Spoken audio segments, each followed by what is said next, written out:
Kita selalu memuji Tuhan kita Allah Subhanahu wa taala atas segala nikmatnya, dan juga kita panjatkan salawat dan taslim kepada Nabi besar Muhammad sallallahu alaihi wasallam sebagaimana Allah dan malaikatnya telah memberikan salam kepada beliau.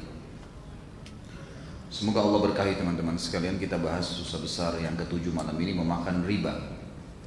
Dan riba dari sisi etimologi bahasa artinya sesuatu yang bertambah, yang disebabkan karena pinjaman atau sesuatu yang digadaikan. Sementara riba itu secara terminologi adalah sesuatu yang bertambah tidak sesuai dengan apa yang dibolehkan secara syar'i dari transaksi jual beli. Masuk di dalamnya adalah hutang piutang dan gadaian. Riba ini Allah Subhanahu wa taala tidak bolehkan, dan Allah mempertemukan antara riba dengan transaksi jual beli. Allah Subhanahu wa taala menghalalkan transaksi jual beli dan mengharamkan riba. Riba lebih dasar masuk ke masalah dua hal tadi saya bilang, hutang piutang dan juga gadai. Saya kasih contoh. Seseorang kalau mengatakan kepada temannya, saya pinjamkan kamu duit 1 juta rupiah, kamu harus mengembalikannya 1.100.000, 100.000 tambahan riba. Kalau seseorang, contoh yang lain, menentukan persentase, tidak harus jumlah. Seperti misalnya saya pinjamkan 1 juta, saya pinjamkan 100 juta, saya pinjamkan 1 miliar. Lalu saya minta agar dikembalikan atau diberikan setiap bulan keuntungan persentase dari modal, misal 5% setiap bulan, 10% setiap bulan. Sama halnya masuk ke hutang dan transaksi jual beli. Ini masih masuk dalam istilah riba. Dalam hal yang lain juga adalah gadai. Gadai sama hutang piutang sebenarnya sama, cuma bedanya hutang piutang tanpa jaminan, kalau gadai ada jaminan. Kalau seseorang muslim butuh duit, kemudian dia membawa surat sawahnya senilai 100 juta. Dia bawa menuju ke satu lembaga atau individu, mengatakan ini surat saya gadaikan 100 juta, saya butuh duit 50 juta. Saya akan bayar dalam waktu 1 bulan. Ternyata tiba waktu 1 bulan, orang yang menggadaikan tadi suratnya tidak bisa bayar. Maka hukum syar'inya yang sebenarnya adalah orang yang telah menerima jaminan gadai tadi boleh menjual atau melelang barang tersebut, surat sawah tadi atau sawah tadi dijual. Kalau misalnya laku 70 juta rupiah, dijual sama dia setelah jatuh tempo, lewat dari masa yang telah disepakati. Dia tidak boleh dan diharamkan menjual sebelum jatuh tempo. Kalau dia sudah jual laku 70 juta, maka dia mengambil uang dia yang 50 juta dan 20 juta harus dia kembalikan kepada pemilik sawah. Tidak boleh dimakan sama dia, tidak boleh diambil. Pengambilan ini namanya riba. Karena dia memaksakan datangnya keuntungan atau tambahan tanpa ada hal yang berhubungan dengan hukum syar'i membolehkannya. Saya pernah jelaskan teman-teman sekalian, ada 2 jenis investasi dalam Islam. Ada yang boleh dan tidak boleh. Yang boleh adalah investasi jual beli, transaksi jual beli. Dan ini juga diikuti dengan beberapa hukum-hukum syar'i. Jual beli yang jelas produknya, sistemnya harus jelas. Kemudian kalau beberapa bentuk transaksi seperti emas dan perak harus cash. Seperti dalam hadis dikatakan yadan biyad mithlan bimithl, harus serah terima langsung dan serupa nilainya. Kalau tidak maka masuk dalam masalah hal yang diharamkan. Transaksi jual beli ini boleh seorang muslim mengambil keuntungan, tidak ada masalah. Tapi dia menentukan persentase sekali lagi. Misal bukan dari modal tapi dari keuntungan. Ada usaha saya akan buka sebuah proyek bangunan building di sebuah jalan raya di Jakarta misalnya. Nilai bangunan 10 miliar.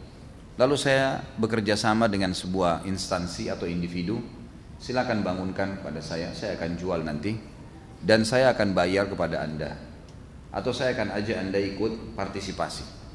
Partisipasi di sini dalam hitungan atau dalam kesepakatan jual beli. Kalau seandainya laku, maka dari keuntungan kita akan bagi 50-50%. Dari keuntungan 60-40, dari keuntungan 70-30, halal.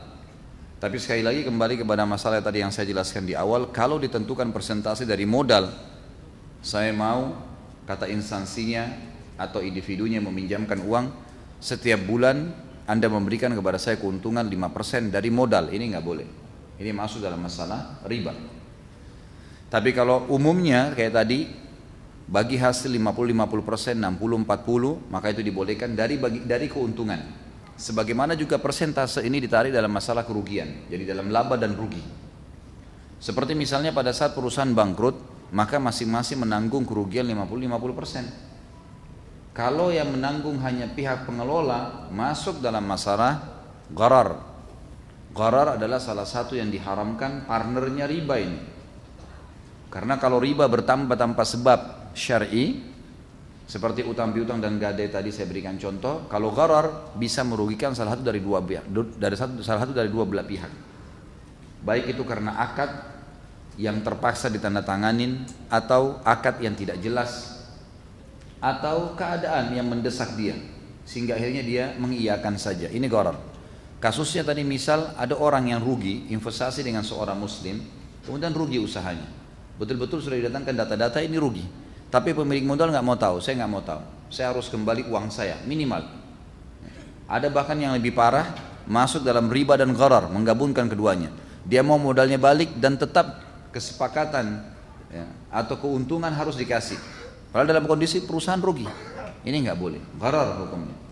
Nabi SAW mengharamkan transaksi gharar, merugikan hal-hal dari dua belah pihak, gitu kan. Jadi riba ini sesuatu yang tidak dibolehkan teman-teman sekalian. Dia umumnya masuk kepada jenis investasi yang kedua. Yang pertama bolehnya persentase keuntungan dari modal yang diinvestasikan, dan ada investasi yang sifatnya jasa, hutang dan gadai. Tidak boleh ada keuntungan di situ. Disepakati oleh para ulama dalam hutang piutang dan gadai tidak boleh ada keuntungan. Ya, tidak boleh ada keuntungan. Ini memang murni jasa. Ini investasi akhirat. Ada investasi transaksi yang dibolehkan mengambil keuntungan. Riba teman-teman sekalian satu-satunya dosa yang Allah Subhanahu wa taala izinkan untuk diperangi pelakunya. Ini kata para ulama tafsir menandakan dosa ini sangat berat. Imam Az-Zahabi rahimahullah mengangkat di dosa besar ketujuh memakan riba. Dalil pertama adalah surah Al-Baqarah 278 sampai 279. Yang bunyinya a'udzubillahi minasyaitonirrajim ya ayyuhalladzina amanu taqullaha wa dharu ma baqiya minar riba in kuntum mu'minin. Fa in lam taf'alu fa'dhanu biharbin minallahi wa rasulih wa in tubtum falakum ru'usu amwalikum la tadhlimuna wa la tudhlamun. Hai orang-orang yang beriman, bertakwalah kepada Allah, tunduk dan patuhlah hanya kepada Allah, satu-satunya pencipta segala sesuatunya. Kerjakan semua yang diperintahkan dan tinggalkan semua yang dilarang. Dan tinggalkan sisa riba yang belum dipungut. Kalau sudah sampai kepada kalian hukum ini, maka tidak boleh lagi dipungut hasilnya. Kalau dulu kita pernah utangkan orang kemudian memberikan bunga misal 100.000 atau kita berikan 100 juta tiap bulan, dia harus bayar ditambah 10% dari 10 juta yang dia bayar, jadi 11 juta tiap bulan. Sudah berjalan 3 bulan misalnya, berjalan, sekarang baru dia tahu hukumnya, maka yang lalu itu sudah jadi halal buat dia. Karena kalau dia tidak tahu hukum, tapi kalau dia tahu hukum maka haram, harus dikembalikan. Kalau dia baru tahu hukum, maka Allah Subhanahu wa taala mengatakan wadharu ma baqiya minar riba. Jangan dilanjutkan mengambil sisa riba itu yang belum dipungut. Jika kalian benar-benar orang yang beriman. Maka jika kalian tidak mengerjakan atau tidak meninggalkan sisa riba, tetap saja mau bermain dengan riba, maka ketahuilah bahwasanya Allah dan Rasulnya akan memerangi kalian. Makna memerangi di sini adalah diperintahkan pemerintah Islam atau orang yang punya kekuasaan dari kaum muslimin untuk memerangi orang-orang yang memakan riba ini. Jika kalian tidak mengerjakan atau meninggalkan sisa riba, maka ketahuilah bahwasanya Allah dan Rasulnya akan memerangi kalian. Dan jika kalian bertaubat, berhenti mengambil riba itu dan tidak lagi memakai sistemnya, maka bagi kalian pokok harta kalian, kalian tidak menganiaya dan tidak pula dianiaya. Jadi kalau seandainya memang sudah tahu faham hukumnya, maka diambil modal yang kita miliki Lalu yang sisanya tidak boleh lagi diambil ribanya. Saksi bahasan kita adalah jelas sekali Allah dan Rasulnya akan memerangi pemakan riba. Kemudian ayat yang kedua diangkat oleh beliau adalah Al-Baqarah 275. Bunyinya a'udzubillahi minasyaitonir rajim. Alladzina ya'kuluna ar-riba la yakumuna illa kama yakumul ladzi yatakhabbathu asy-syaitanu minal mas. Dzalika bi annahum qalu innamal bai'u mithlur riba wa ahallallahu al-bai'a wa harrama ar-riba faman ja'ahu mau'izatun min rabbih fantaha falahu ma salafa wa amruhu ila Allah wa man 'ada fa ulaika ashabun nari hum fiha khalidun. Orang-orang yang memakan riba tidak dapat berdiri melainkan seperti berdirinya orang yang kermasukan syaitan lantaran penyakit gila. Kata para ulama, subhanallah, makna ayat ini, kalau orang terus ngotot bertahan dengan ribanya, maka dikhawatirkan di akhir hidupnya Allah tutup dengan kegilaan. Ini bukan masalah menakut-nakuti, tapi firman Allah begitu. Kecuali dalam keadaan, kata ulama, dia tidak faham hukum. Tapi kalau dia faham hukum tetap saja dia ngotot, maka ancaman ini kena padanya. Orang yang memakan riba, kalian akan lihat tidak bisa berdiri kecuali seperti orang yang kesurupan syaitan karena penyakit gila. Sebagian ulama mengatakan penyakit gila disebutkan di sini bisa bermakna memang gila seperti yang dikenal, atau dia akan tertimpa penyakit yang membuatnya susah seperti orang gila. Susah makan, susah berdiri, susah berbicara. Saya temukan subhanallah ada orang tetap ngotot dengan riba.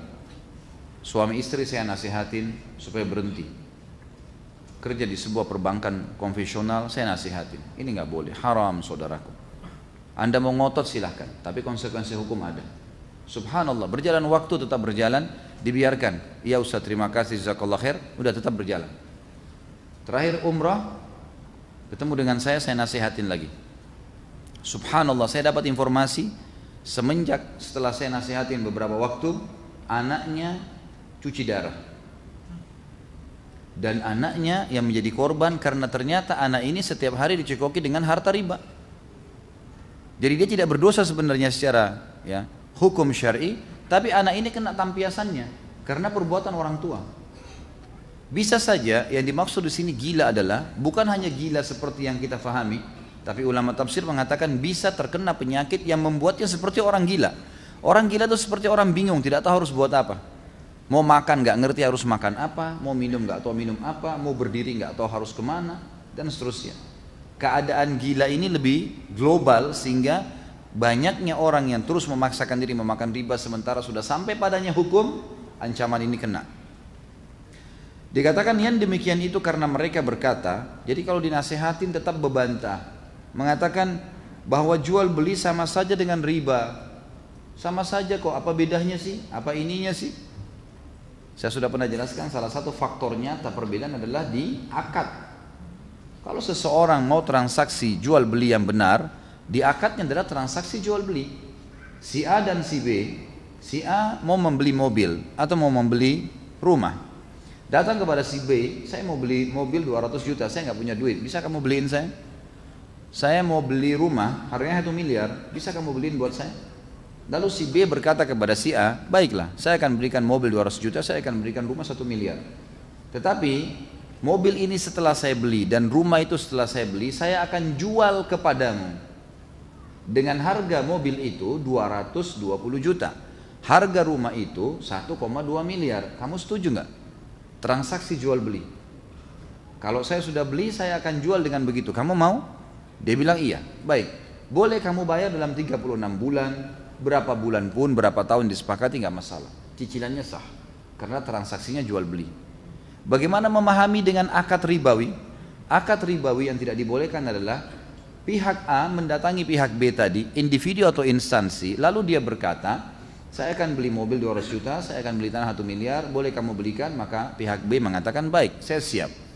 Semuanya saya akan lakukan, saya akan beli.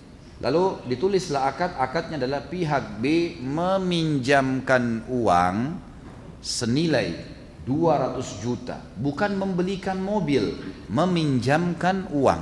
Jadi hukumnya jadi pinjaman. Yang tadi saya bilang dari awal jadi riba. Nggak bisa ini. Transaksi jual beli beda dengan riba. Hanya masalah tipis saja. Masalah akad. Saya pihak B meminjamkan uang sebesar 200 juta yang akan dikembalikan dalam 36 bulan dengan bunga sekian. Akad jual beli, akad hutang piutang dan berbunga, ribawi. Nggak boleh. Berarti kalau dari sini kita paham sebuah hukum, bolehkah saya KPR? Boleh, tapi akadnya jual beli. Harus jelas. Mobil ini saya berikan kamu, saya jual kepada kamu sekian. Boleh. Dicicil boleh, di cash boleh. Nggak masalah. Boleh orang yang memodali mengambil untung, tidak ada masalah. Ini yang Allah maksudkan dalam Al-Quran. Itu karena mereka mengatakan jual beli sama dengan riba. Bagaimana bisa sama? Saya sudah kasih contoh akad tadi, beda. Padahal Allah telah menghalalkan jual beli dan mengharamkan riba. Barang siapa yang mendapat peringatan dari Rabbnya, sudah sampai kepadanya ayat-ayat Al-Quran, hadis-hadis Nabi SAW, lalu dia berhenti, stop, saya tidak mau lagi riba. Maka apa yang telah diperolehnya dahulu menjadi miliknya. Bagaimana Ustaz, saya rumah saya yang saya tinggalin sekarang, mobil yang saya pakai, ya, baju yang saya beli, sepatu yang saya beli, semuanya dari hasil riba dulunya. Saya sekarang baru tahu hukumnya. Allah mengatakan, falahu ma salaf, milik dia yang sudah lalu. Allah anggap halal. Kalau dia tidak tahu hukumnya, kalau pura-pura tidak tahu hukum berdosa. Kalau misalnya dia bilang, toh nanti kalau saya berhenti satu waktu riba, Allah mengatakan falahu ma salaf, dia akan dapatkan apa yang telah berlalu. Ini bagi orang yang tidak faham. Kalau orang yang faham tidak bisa, gitu kan? Tidak boleh sama sekali. Seseorang diberikan makanan, dia tidak tahu itu hasil curian atau tidak. Diberikan oleh tetangganya, lalu dia makan. 3 hari kemudian dia tahu dari hasil curian, halal buat dia. Dia tidak tahu hukumnya. Tapi kalau dari awal dia tahu tetangganya mencuri dan dia tetap ambil, haram dari awal. Jelas ini, gitu kan? Jadi kalau seandainya dia tidak tahu hukum, maka semua yang sudah berlalu masuk di dalam halal bagi dia. Termasuk di sini ulama, jumhur ulama mengatakan halalnya seseorang yang sudah terlanjur berjalan KPR di tengah jalan. Beli rumah 15 tahun, di KPR kan rumah tersebut, berjalan 7 tahun baru tahu hukum. Masih sisa 8 tahun lagi. Dia mau bayar cash, nggak punya dana. Dia mau berhentikan, kalau sistem ribawi bisa disita rumahnya, ada gharar, ditarik, disita, rugi, cicilannya hilang, rumahnya hilang, ini haram semua ini. Bagaimana caranya? Kata ulama, dia lanjutkan KPR-nya, tapi dia tidak membuka kembali pintu riba baru.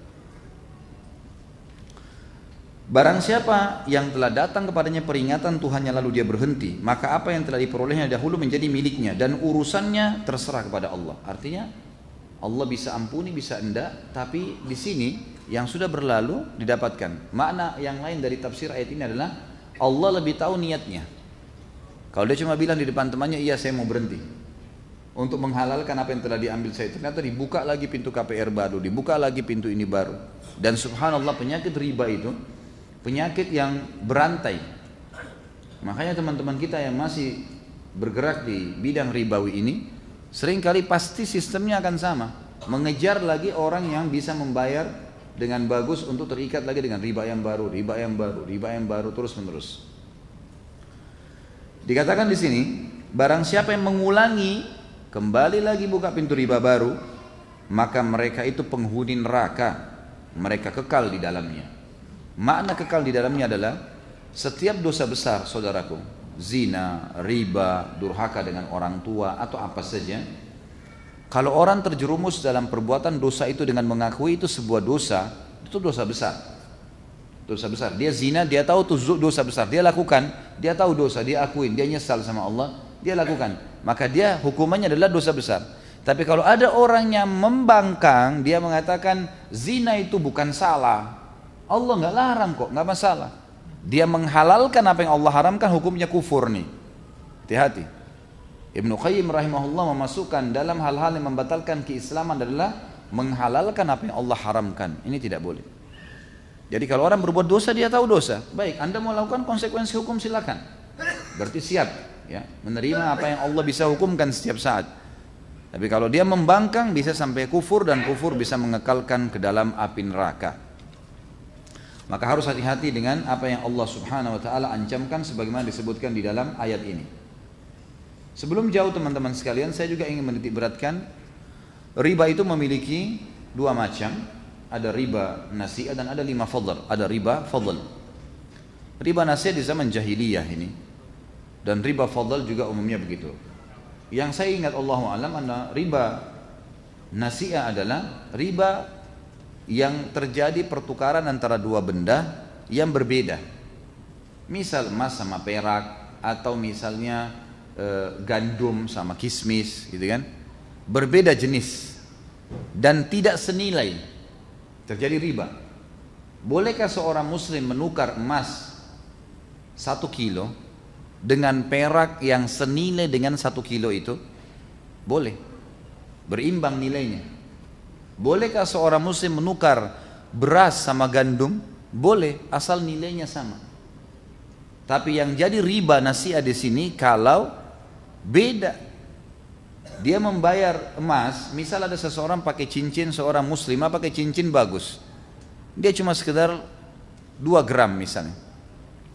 Kemudian ada orang temannya datang menggunakan perak. Perak ini mungkin gelang senilai 15 gram misalnya. Sementara ini lebih mahal daripada, jadi sudah melebihi nilai, misal anggap 25 gram perak lebih besar daripada nilai 2 gram emas. Tapi karena dia suka, dia mengatakan saya beli, tukar aja barang ini.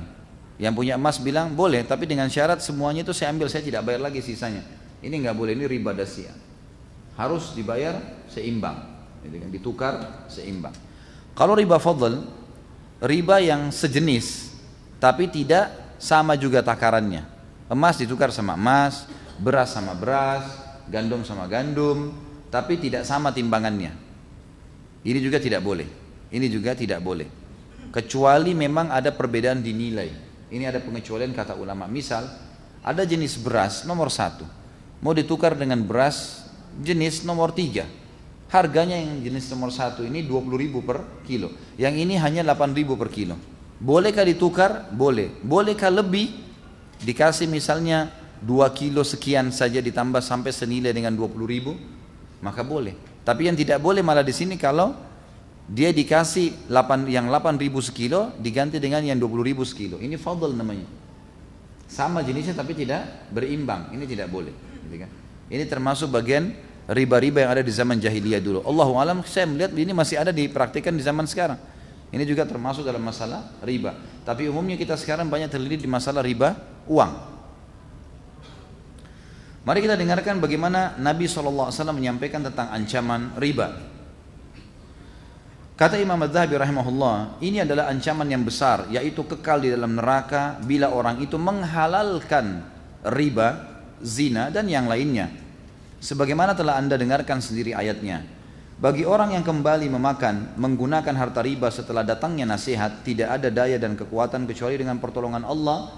Ini maksudnya beliau mengatakan, kita berharap agar diselamatkan dari orang seperti ini, karena keimanan yang sangat lemah membuatnya akhirnya membolehkan transaksi riba. Sementara transaksi jual beli dibolehkan dan halal, dia bisa lakukan. Nabi SAW menjanjikan dalam sebuah hadis yang sahih, Allah membuka 99 pintu rezeki di transaksi jual beli, dan Allah buka satunya di selain transaksi jual beli. Artinya transaksi jual beli terbuka sekali pintunya, dan satu itu adalah orang bekerja dengan hal-hal yang bisa masuk dalam syubhat atau mungkin terikat dengan sebuah instansi yang membuatnya akhirnya tidak leluasa untuk bertransaksi jual beli. Nabi SAW mengatakan di dalam hadis ini hadis sahih tentunya, sudah disebutkan dari awal, riwayatkan Imam Bukhari, Muslim, ijtanibus sab'al mubiqat, qalu wa ma hunna ya Rasulullah, qala asyirku billah was-sihr wa qatlun nafsi allati harramallahu illa bil haqq wa aklu riba wa aklu malil yatim wa tawalli yawmaz zahf wa qadhful muhsanatil ghafilatil mu'minat. Jauhilah diri kalian, jauhkan diri kalian dari dosa yang bisa membinasakan kalian. 7 dosa yang mematikan, yang membinasakan.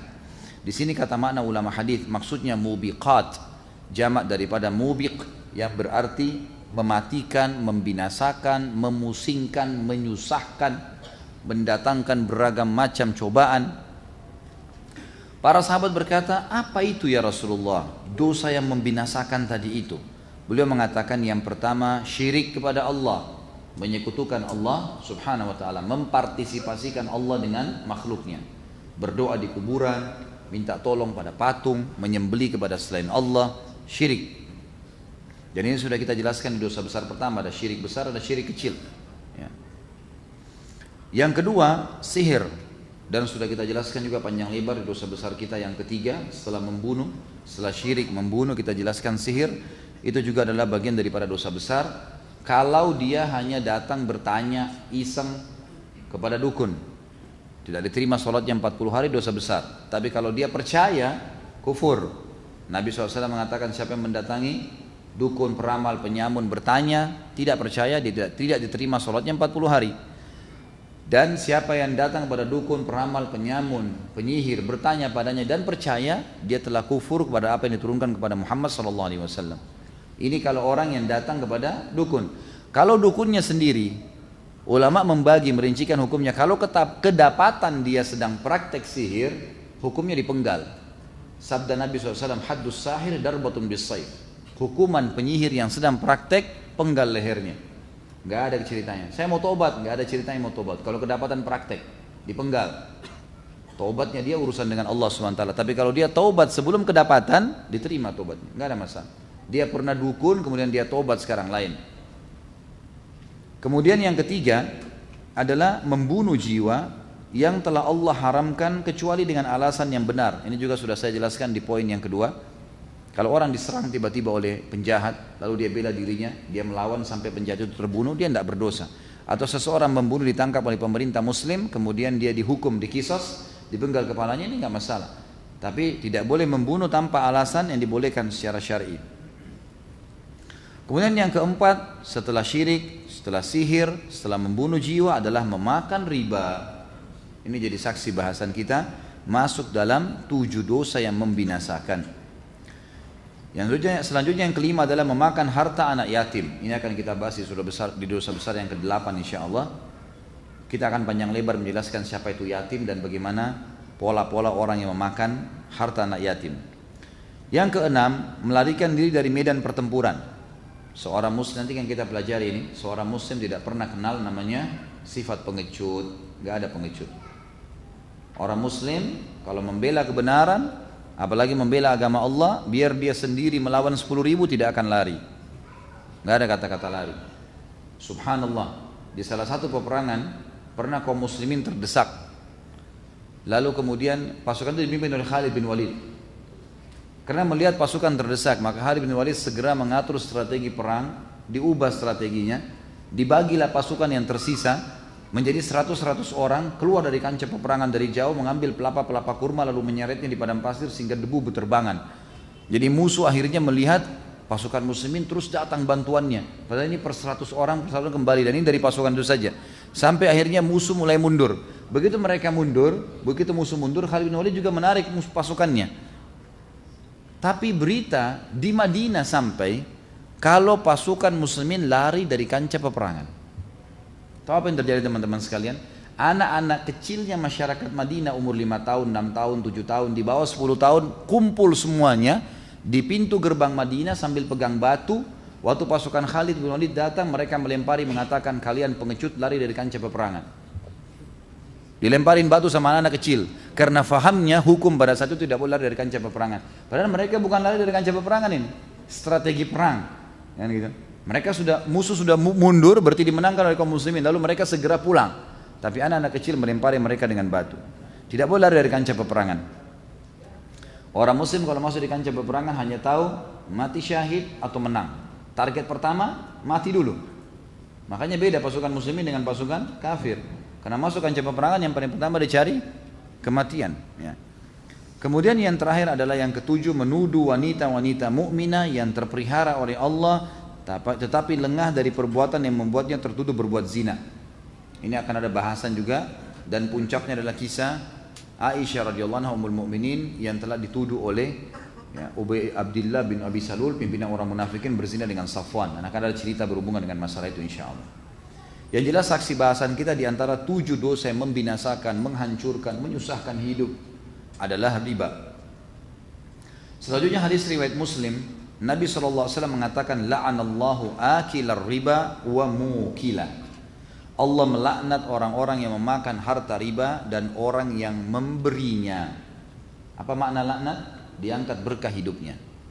Diangkat berkah hidupnya. Kalau makan tidak pernah cukup, tidak berkah. Kalau pakai pakaian, kalau berumah tangga, kalau berteman, kacau semuanya. Allah SWT angkat berkahnya. Dilaknat artinya diangkat berkah hidupnya. Juga riwayat Tirmidzi dengan tambahan wa syahidaihi wa katibah. Dan juga Allah melaknat orang yang menjadi saksi dan juru tulisnya, dan isnadnya sahih sebagaimana disebutkan oleh Imam Tirmidzi dalam Kitabul Buyu'. Lebih jelasnya lagi disebutkan juga oleh Imam Nasai dalam Kitabuz Zina dengan lafaz anna Rasulullah sallallahu alaihi wasallam la'ana akilar riba wa mukila wa katibahu wa mani'as sadaqah. Bahwasanya Rasulullah SAW melaknat orang yang memakan riba, orang yang memberinya, orang yang menjadi juru tulisnya, dan orang yang tidak mau membayar zakat. Saksi bahasan kita, Nabi SAW mengatakan Allah melaknatnya, mengangkat berkah hidupnya. Kemudian Nabi SAW juga bersabda dalam hadis riwayat Nasai, akilur riba wa mukiluhu wa katibuhu idza alimu dzalika mal'ununa ala lisani Muhammadin sallallahu alaihi wasallam yaumal qiyamah.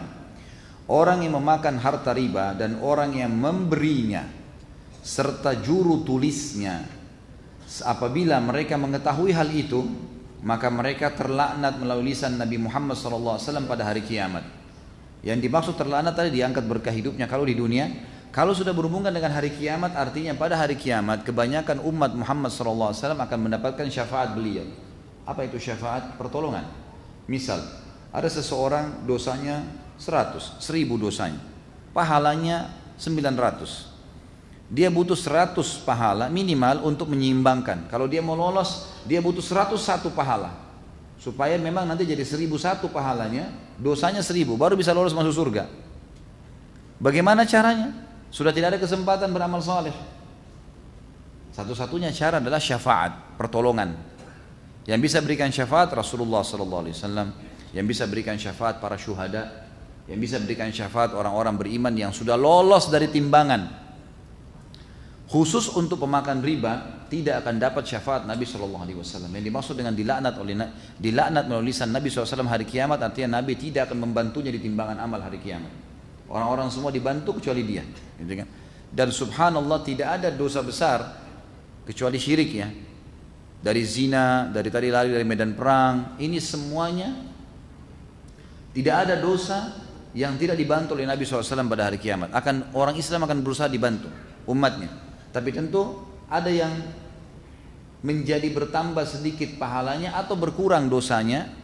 Kalau dosanya masih lebih banyak setelah dibantu pun oleh Nabi SAW, maka dia akan disiksa neraka, tapi masa tahanannya, siksanya lebih sedikit, gitu kan? Minimal seperti itu.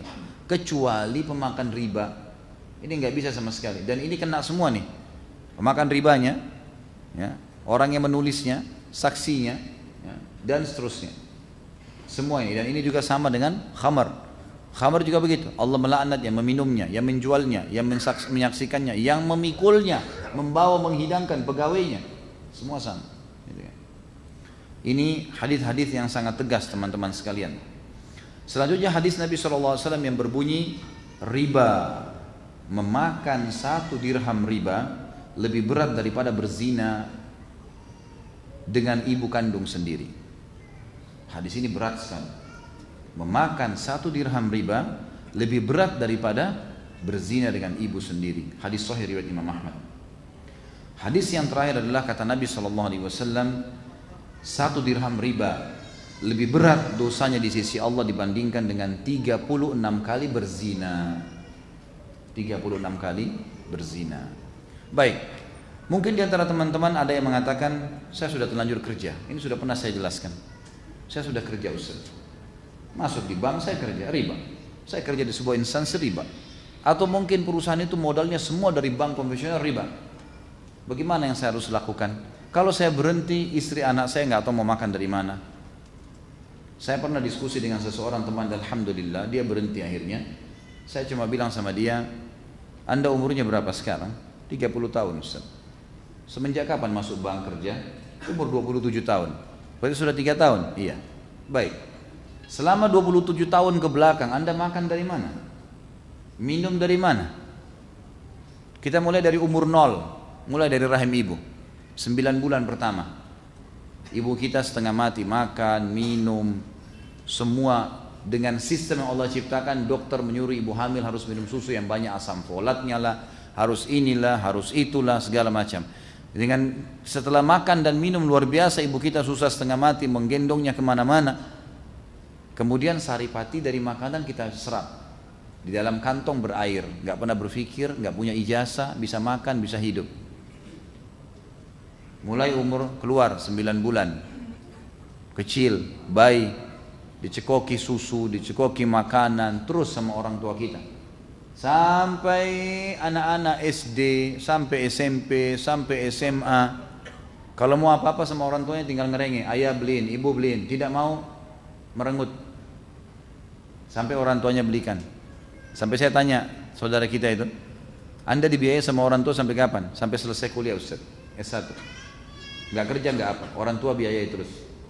Terus saya bilang, waktu itu pernah gak muncul rasa takut seperti sekarang? Dulu makan, minum, oh gak pernah khawatir karena orang tua saya menanggung. Sekarang saya khawatir karena saya menanggung sendiri. Saya bilang, berimbang gak kira-kira yang Anda khawatirkan selama 3 tahun dengan 27 tahun Allah kasih makan, minum gratis? Gak berimbang. Dulu belum sarjana, gak ada ketakutan. Sekarang sarjana, lebih pintar kok jadi takut nih. Hah? Dari mana pintunya nih? Coba tanya diri sendiri. Nggak mungkin itu. Maka alhamdulillah dia bisa tangkap. Sisi yang lain teman-teman sekalian. Firman Allah Subhanahu wa taala jelas dalam Al-Qur'an. A'udzubillahi minasyaitonirrajim. Innallaha la yughayyiru ma biqaumin hatta yughayyiru ma bi anfusihim.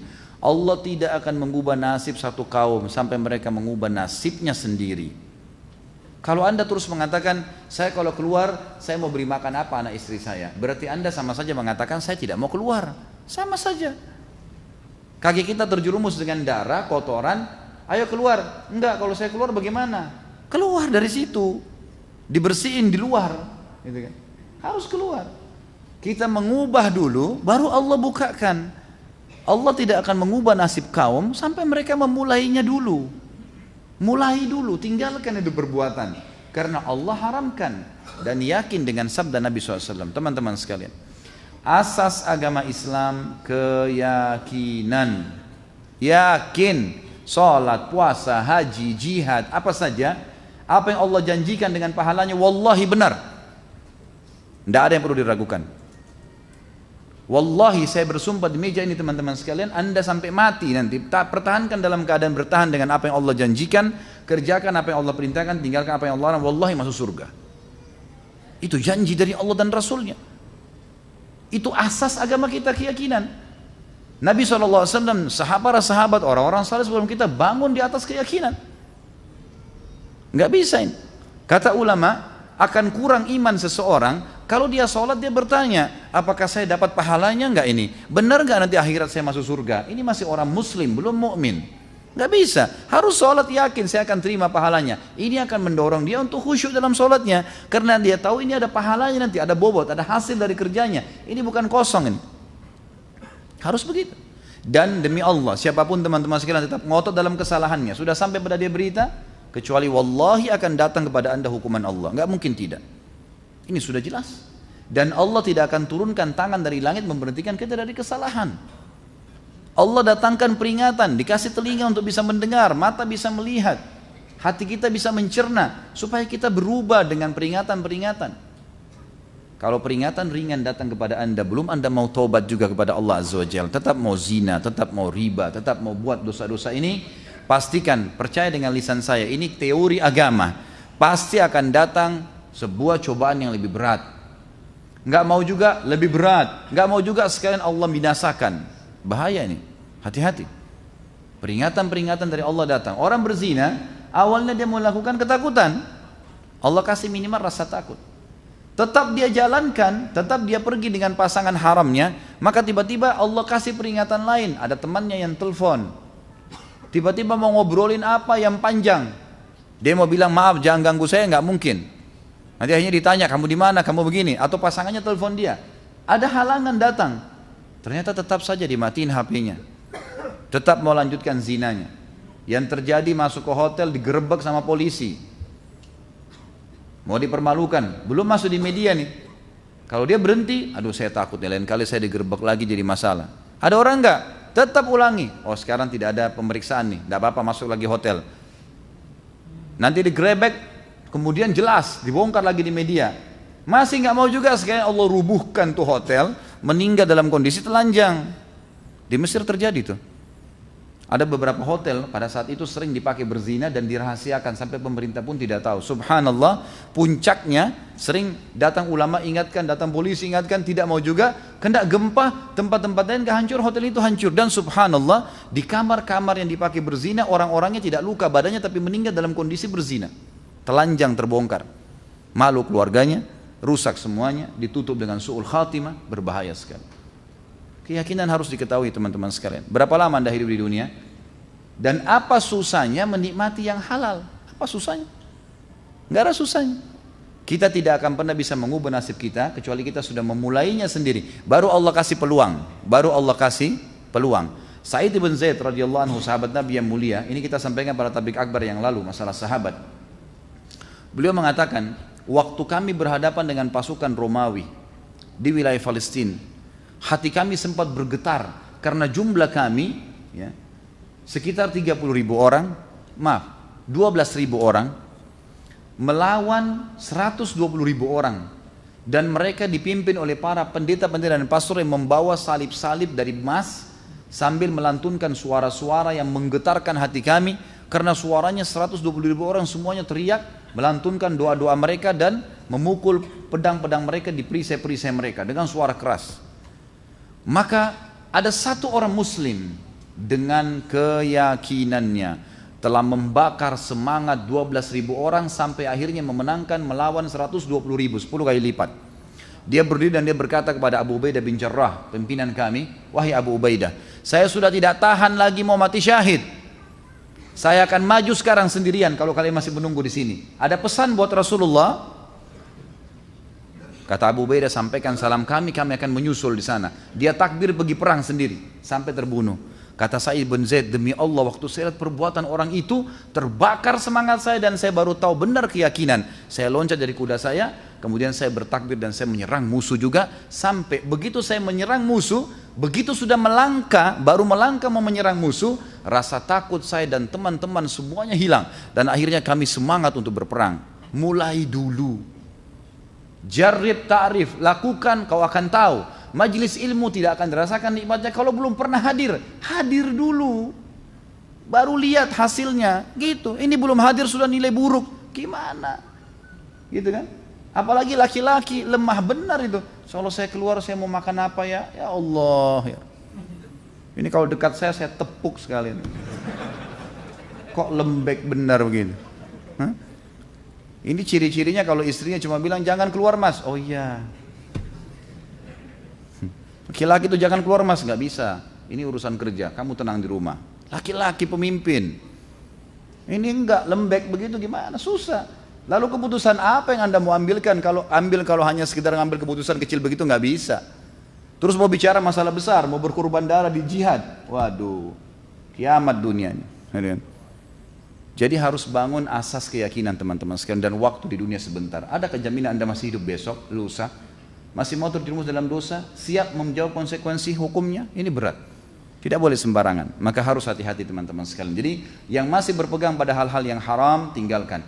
Allah pada saat mengharamkan sesuatu, Allah ganti dengan yang halal banyak. Saya sudah sering ulangi kalimat ini. Allah haramkan babi digantikan dengan sapi, kambing, kuda, kelinci, semua hewan di lautan, banyak, jangan makan babi. Kan gitu. Allah haramkan khamr diganti sirup, madu, susu, air putih, banyak ganti.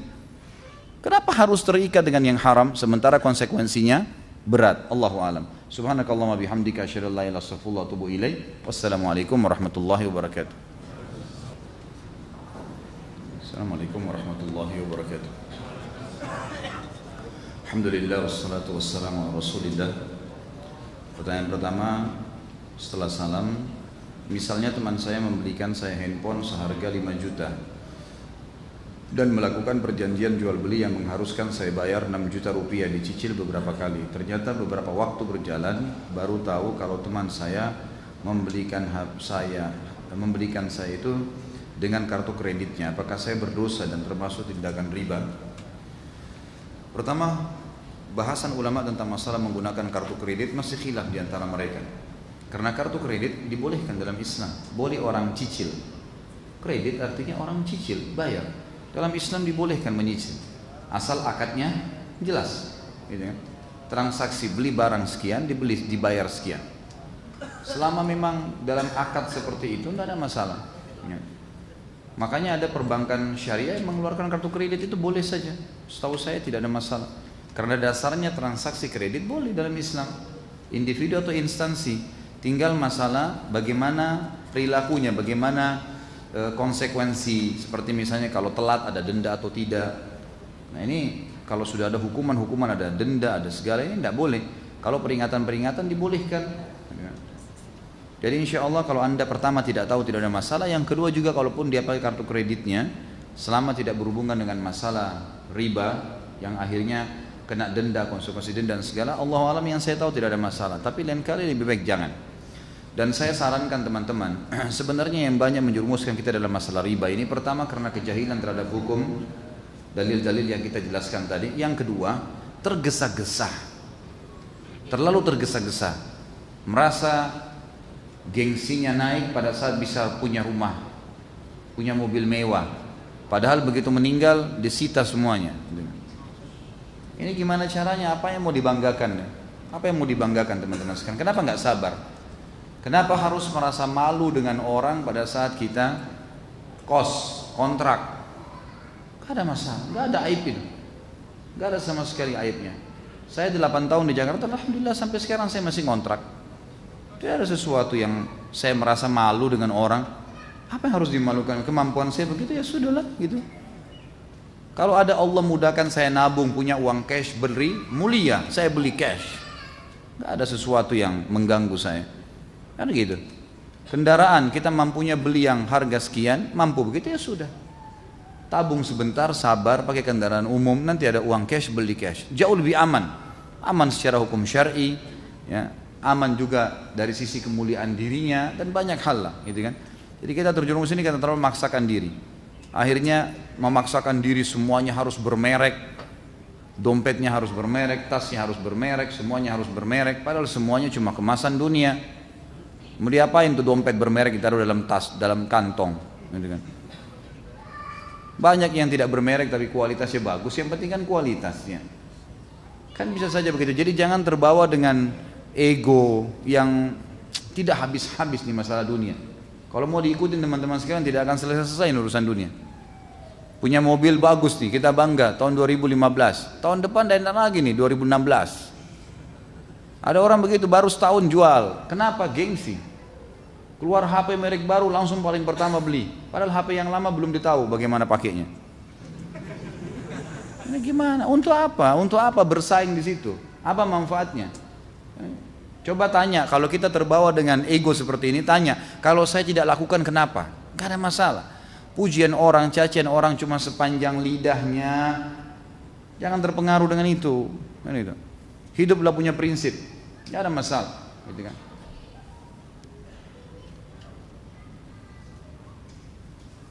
Semoga Ustaz dan jamaah sekalian selalu diberkahi dan dilindungi Allah. Amin. Bagaimana apabila peminjam uang sengaja melebihkan bayaran hutangnya tanpa diminta? Apakah itu riba? Tidak. Kalau dia sendiri yang kasih dari ridho dirinya, nggak ada masalah. Yang riba kalau pemilik piutang yang memberikan syarat, itu baru riba. Saya pinjamkan 1 juta, kamu kembalikan 1.100.000, itu baru riba. Tapi kalau orang merasa temannya karena baik sama dia, dari pinjamin dia mau kasih lebih pada saat dia kembalikan tanpa diminta, tidak ada kesepakatan sebelumnya, maka tidak masuk riba. Itu sama dengan sedekah secara umum. Seberapa syar'i sistem perbankan syariah di negara kita? Baru berapa hari lalu saya mendatangi salah satu bank syariah untuk mengajukan kredit kendaraan bermotor. Setelah berdiskusi dengan CS Bank tersebut, saya mengetahui bahwa ada kemungkaran, ada apa ini? Ada kemungkinan kendaraan tersebut disita apabila cicilan macet tanpa adanya pengembalian uang yang telah dibayarkan. Kalau penyitaan barang tanpa dikembalikan, ini nggak boleh, riba, haram. Ini zulm. Tapi kalau dia sita barang itu untuk dia lelang, dia jual, kemudian dia mengambil haknya, kalau ada lebihnya dikembalikan kepada Anda, ini syar'i. Kalau ada perbankan syariah seperti ini perlu diperbaiki, nggak boleh. Nggak boleh, Allah alam yang saya tahu. Mudah-mudahan saja Dewan Syariahnya mengetahui permasalahan itu ya. Kalau seberapa jauh sistem perbankan, saya terus terang tidak pernah terlibat secara khusus. Saya pernah didatangi oleh salah satu perbankan syariah, diminta jadi penasehat, tapi saya tidak bisa. Saya bilang saya tidak bisa pada saat itu karena banyak sekali kepadatan kegiatan dan dibutuhkan hadir berapa jam setiap hari, akhirnya mengawasin dan seterusnya. Akhirnya waktu saya tersita. Saya lebih merasa bahagia bisa duduk di majelis ilmu, bisa mendidik. Kalau ada hal-hal yang mau didiskusikan silakan, terbuka. Selama saya tahu ilmunya saya akan sampaikan.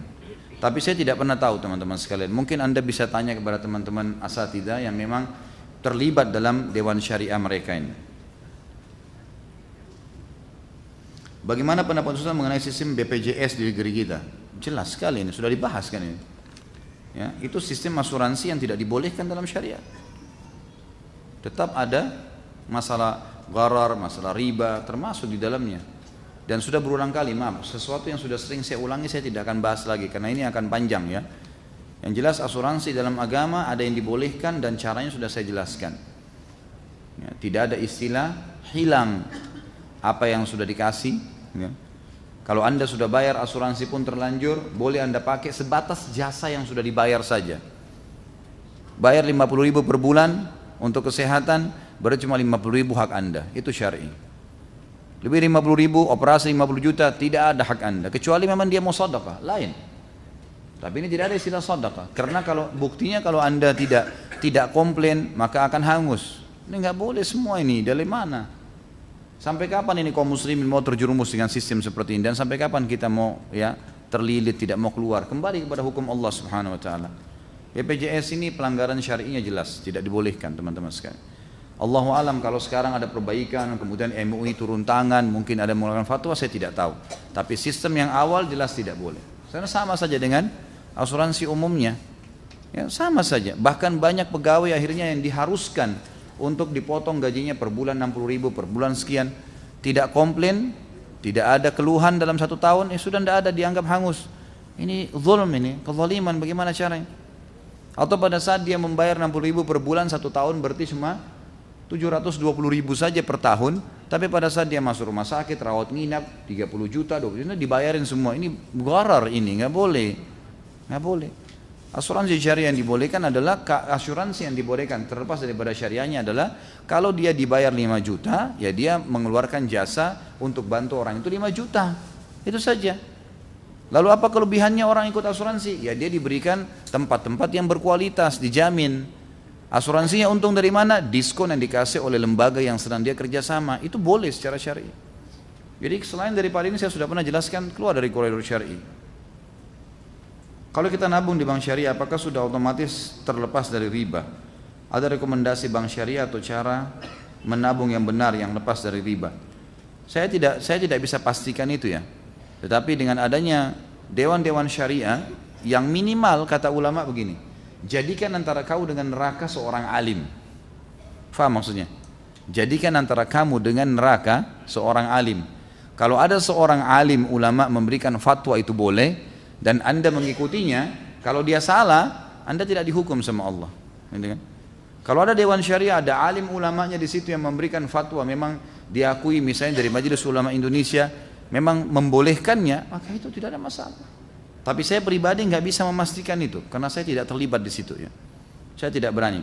Kalau rekomendasi bank syariah saya tidak tentu saya tidak akan menyebutkan manapun. Yang Anda lihat Anda pribadi bisa bertanya, bisa datang, gitu kan. Tapi minimal perbankan syariah minimal, ya, kan ada dewan syariah yang tadi saya katakan konsep dasarnya jadikan antara dirimu dengan neraka seorang alim. Anda bisa lari ke sana, kembali ke situ. Dan kalau bagaimana cara menabung yang lepas dari riba? Tentu kalau zaman dulu ya yang dilakukan oleh Nabi SAW dan para sahabat, terutama para sahabat ya, mereka menabung dengan cara bentuk emas, ya, membeli emas. Dan ini saya sarankan teman-teman sangat baik kalau ini dilakukan. Ada uang, tabungan sedikit, kumpul, beli berapa gram emas. Ya mungkin seperti logam mulia ya. Lalu disimpan, itu lebih baik. Allahu a'lam, ini lebih baik. Masalah di mana ditaruh, di mana Anda merasa aman, gitu kan? Di rumah kah, di mana kah, atau mungkin ada instansi yang bisa disimpan. Yang jelas investasi dalam bentuk emas ini sangat bagus, ya. Tabungan juga begitu.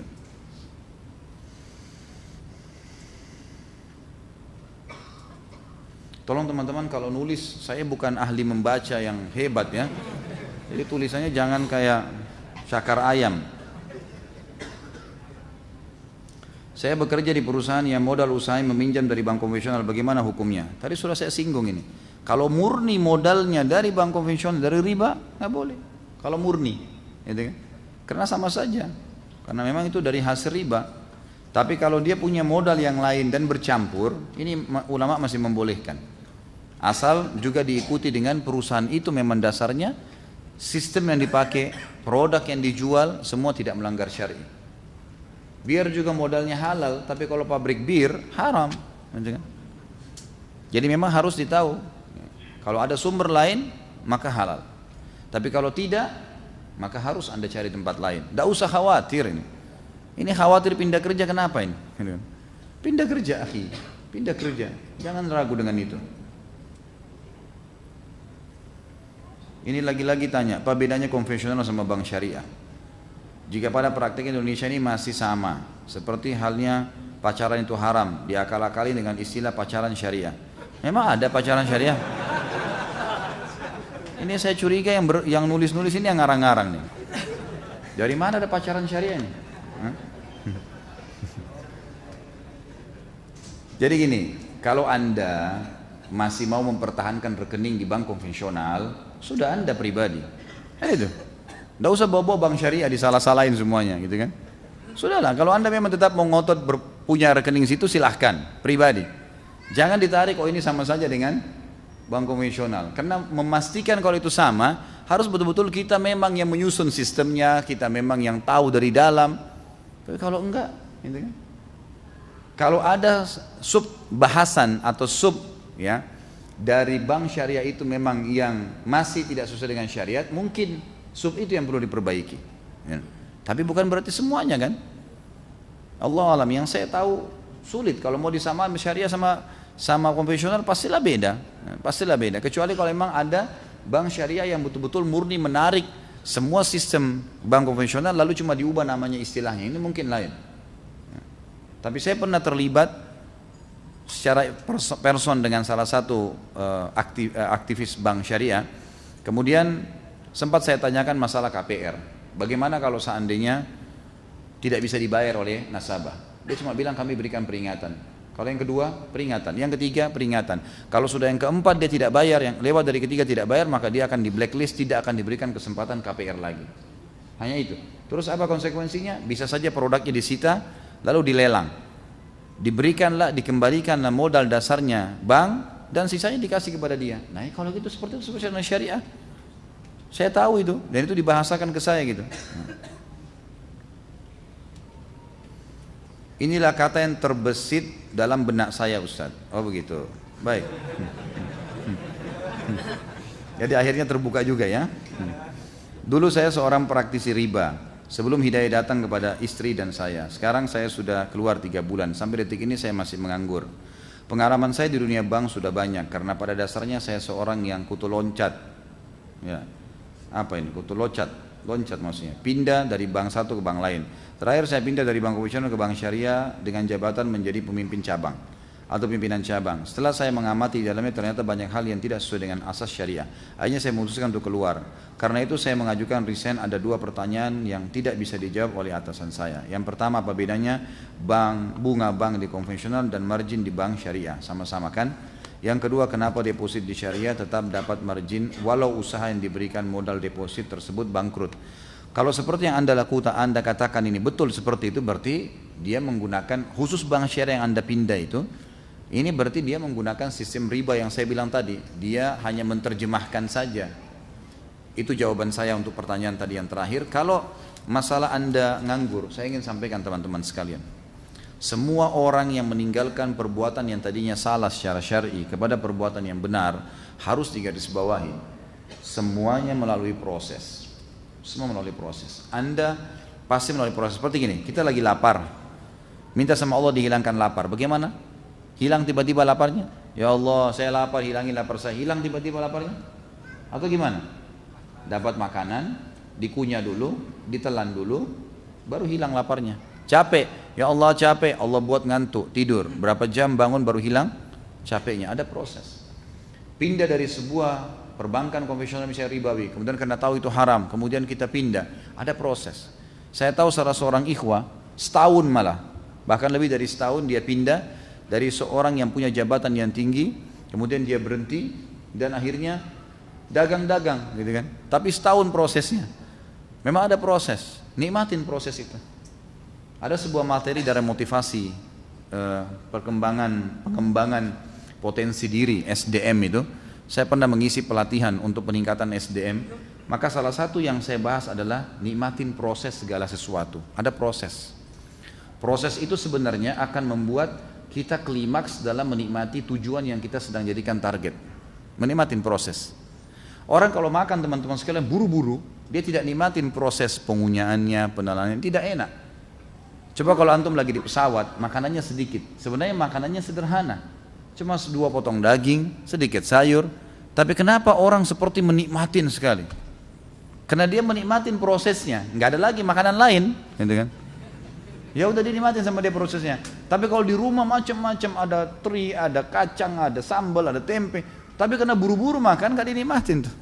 Enak gak makanannya? Istrinya tanya, nggak tahu sih. Ya. Tapi udah 2 piring makan. Gitu ya. Jadi menikmatin proses itu penting. Kalau orang transisi kata ulama dari perbuatan haram ke perbuatan yang halal, transisi itu manfaatnya ada dalam Islam, yaitu pembersihan dosa dan peninggian derajat. Jadi pembersihan dosa, jadi tidak ada yang sia-sia bagi seorang muslim. Hadis riwayat Muslim berbunyi, kata Nabi SAW, tidak ada yang menimpa seorang muslim dari capek, letih, gangguan orang, sedih, duri yang menusuk badannya kecuali jadi pengampunan dosanya. Jadi proses itu pembersihan dosa tuh. Jadi kita nikmatin saja, gitu kan? Menikmatin saja. Dan insya Allah saya dengan izin Allah, Allah yang menjadi penjamin dalam masalah ini. Saya cuma mengatakan insya Allah orang yang meninggalkan haram pasti dijamin oleh Allah Subhanahu Wa Taala. Karena Nabi SAW mengatakan, man taraka syai'an lillah abdalahu khairan min. Siapa yang meninggalkan sesuatu karena Allah, dia tahu itu haram, dia tinggalkan, abdalahu khairan min. Pasti Allah ganti untuk yang lebih baik. Ya. Pasti Allah ganti untuk yang lebih baik. Itu jaminan. Tapi memang ada prosesnya. Nikmatin prosesnya. Insya Allah akan ada ujungnya. Fa inna ma'al usri yusra. Inna ma'al usri yusra. Di setiap kesulitan ada kemudahan. Diulangi sama Allah dengan harfut ta'kid, memastikan inna. Sesungguhnya setiap kesulitan ada kemudahan. Memang begitu. Saya berdoa kepada Allah SWT untuk anda dan bertanya tadi dan seluruh muslimin tentu agar terlepas dari masalah-masalah yang riba seperti ini. Jadi saya sarankan nikmatin prosesnya. Dan kalau anda menemukan tadi instansi ini memang ada hal-hal yang ribawi, gitu kan? Saya sarankan bertanya pun mungkin bisa saja pimpinan cabang atau pimpinan anda mungkin tidak paham. Karena banyak teman-teman juga yang di bank syariah memang bukan seorang alim. Dia bukan alim, dia hanya praktisi perbankan, tahu secara administratif, kemudian dia masuk, lalu kemudian dia menghafal lah istilah-istilah itu lalu diterapkan. Jadi memang harus berbicara sama dewan syariahnya. Tanya pada dewan, mana dewan syariah? Siapa dewan syariah di sini? Si fulan, ustadz fulan, kiai fulan, minta teleponnya, komunikasikan masalah itu. Karena saya terus terang sekali lagi saya tidak tahu secara internal ya seperti apa sistem. Karena ini untuk menjawab dia sama atau tidak butuh betul-betul memilah satu persatu apa yang ada di sana, lalu dipertemukan secara syar'i seperti apa baru bisa. Tapi mohon maaf bukan saya bidangnya, saya tidak di situ, saya tidak tahu karena saya tidak pernah masuk sampai ke dalam. Jika saya berinvestasi di suatu usaha misal perikanan, dari investasi tersebut disetujui profit dan keuntungan 100% di mana akan dibayar selama 5 bulan. 5 bulan terakhir. Apabila apakah hal tersebut termasuk riba? Jika sudah terlanjur dilakukan bagaimana?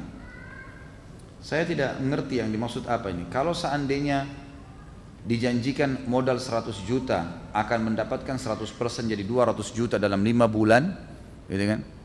Dan memang dalam 5 bulan itu ada penjualan terjadi, semua laporan benar, tidak ada yang fiktif. Maka profit yang datang diperkirakan dalam 5 bulan 100%, berarti per bulannya 20%, gitu kan? Tapi ini bukan dari jumlah modal, dalam arti kata dia cuma prediksi kemungkinan ini akan laba kita antara angka ini ke angka ini, karena jelas produk ini modalnya sekian, biaya produksinya, kemudian penjualannya sekian, maka kita akan mendapatkan keuntungan dari sini ke sini, gitu kan? Diprediksi keuntungan itu akan senilai kemungkinan dengan modal, akan senilai, bukan itu yang akan dikasih, tapi akan senilai, karena prediksinya adalah dapat 20 juta misalnya per bulan. Lalu kemudian dia mengembalikan modal karena memang sudah terjadi penjualan, berikut keuntungan yang dia prediksi sesuai memang betul-betul dengan data yang ada, dibagi, maka itu tidak ada masalah, tidak riba. Tapi di sini kalau dia memang tentukan, apalagi kalau ada data-data fiktif yang dibuat hanya untuk menyenangkan para investor, maka ini tidak boleh. Ini nggak boleh, gitu kan? Ini berarti ada gharar, gitu kan? Jadi harus jelas semua. Nah. 5 bulan terakhir tersebut adalah hasil penjualan dari produk yang dihasilkan. Baik, kurang lebih yang saya pahami begitu ya, yang saya jelaskan tadi. Saya pernah menasihati atau ingkar mungkar kepada teman saya panjang lebar tentang hukum bekerja di bank konvensional riba. Bahkan saya kasih video Ustadz pembahasan tentang bab riba. Namun apa yang dikatakan teman saya mengelak. Saya kan hanya bekerja, tidak mencuri dan tidak merugikan orang lain, mendapatkan gaji dari hasil keringat saya. Kalaupun riba itu pemilik banknya, bukan saya. Toh suami saya masih mengizinkan saya bekerja, jadi saya harus ikut perkataan suami. Cari kerja sekarang sulit. Kalau Ustadz enak, dasarnya sudah kaya, punya usaha.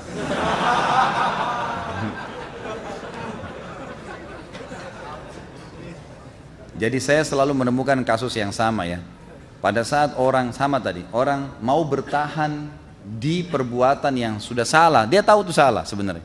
Subhanallah, tidak ada orang buat dosa kecuali ada perasaan dalam hatinya beban ini salah. Tapi karena dia berat mau meninggalkan, maka dia berargumentasi ke sana sini, gitu kan? Sama saja dengan orang mengatakan saya kerja di pabrik bir. Bukan urusan saya, modalnya pemilik bir yang punya, dia yang bangun pabriknya, saya cuma bekerja. Masalah itu haram sumbernya, bukan urusan saya. Sama saja, gitu kan? Orang yang mengatakan riba sama khamar berbeda ini keliru ini. Bahkan tadi di 7 dosa yang membinasakan, riba masuk, khamar tidak masuk tuh. Gitu kan? Ini hati-hati nih. Jadi nggak boleh membahasakan itu. Dan tidak ada urusannya sama suami mengizinkan ini. Suami izinkan, tapi kalau pada hal yang haram tidak boleh. Gitu kan? Tetap tidak boleh. Kalau dosa riba lebih berat daripada 36 kali berzina, enakan pelacur dong. Ya. Bisa berzina terus. La haula wala quwata illa billah. Subhanallah, saya tadi bilang la haula wala quwata, ternyata penanya juga menulis itu subhanallah la haula wala quwata illa billah. Nasihat saya dijadikan bahan olok-olok dan candaan begitu sulitnya memberikan pengertian dan pemahaman seperti ini Ustaz. Jika seseorang sudah berada pada zona nyaman dengan posisi jabatan dan gaji, bagaimana menyikapinya Ustaz? Tugas kita hanya menasihati. Ma alaika illa balag. Tugas kita hanya menyampaikan. Masalah dia mau terima, dia tidak terima, itu nggak usah kita campur sampai ke sana, karena kita tidak bisa lagi. Gitu kan? Tugas kita mengingatkan. Nabi Nuh alaihissalam terus mengingatkan anaknya sampai sudah naik air, sudah tergenang kakinya, anaknya Kan'an sudah terkena air, diajak oleh ayahnya, ayo selamatkan dirimu anakku, ini azab Allah. Enggak, saya akan selamat ke gunung. Tetap ngotot, sudah jelas depan mata, sampai tenggelam akhirnya, sampai tenggelam. Jadi Nabi Nuh alaihissalam sempat sedih. Lalu Allah SWT dia mengatakan, ya Allah anak saya, kata Allah dia bukan anakmu lagi. Karena dia melakukan perbuatan atas pilihan dia sendiri, nggak boleh, itu kufur. Ya. Allah mengatakan saya khawatir, saya tidak ingin hai Nuh kamu menjadi orang yang jahil.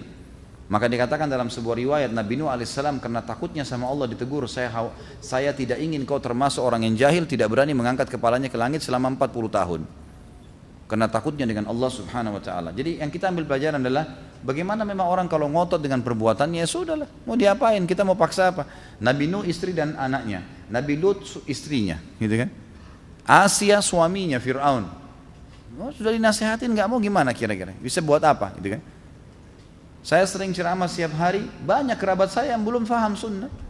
Banyak. Ada di antara kerabat saya nasihatin, kalau saya datang iya, tapi nanti di belakang berbuat lain lagi.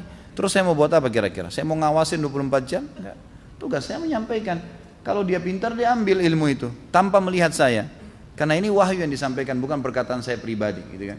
Seperti itulah memahaminya. Jadi insya Allah Anda sudah dibalas oleh Allah Subhanahu Wa Taala dengan kebaikan karena sudah niat mendakwai, dan jangan kecewa.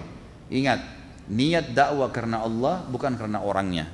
Jadi kalau dia masih menolak, kita masih mau mendakwai, kita harus yakin Allah memberikan pahala lagi. Jadi tidak usah jenuh.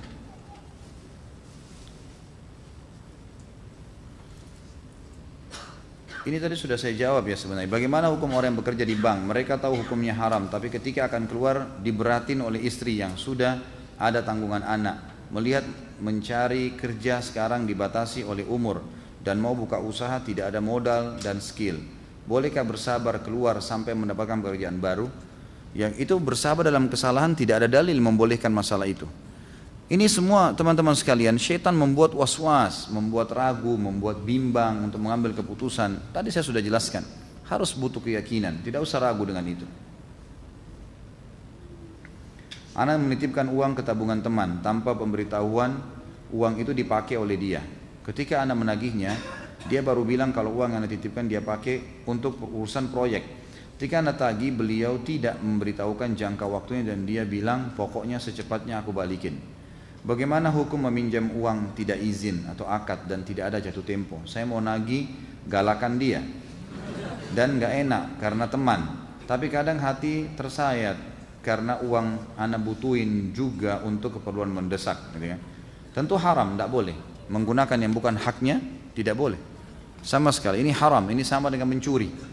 Walaupun dia niat utang, nggak bisa. Tidak boleh pakai uang yang dititipkan, diamanahkan, ya.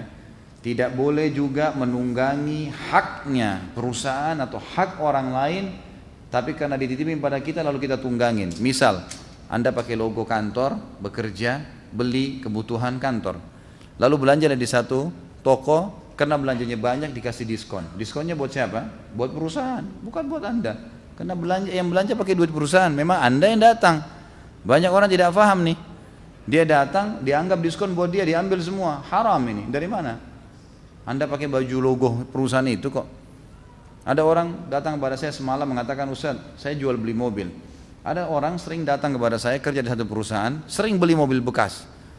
Lalu dikeluarkanlah mobil dengan harga 150 juta. Dia suruh saya buat nota 160 juta, dilaporin ke perusahaannya.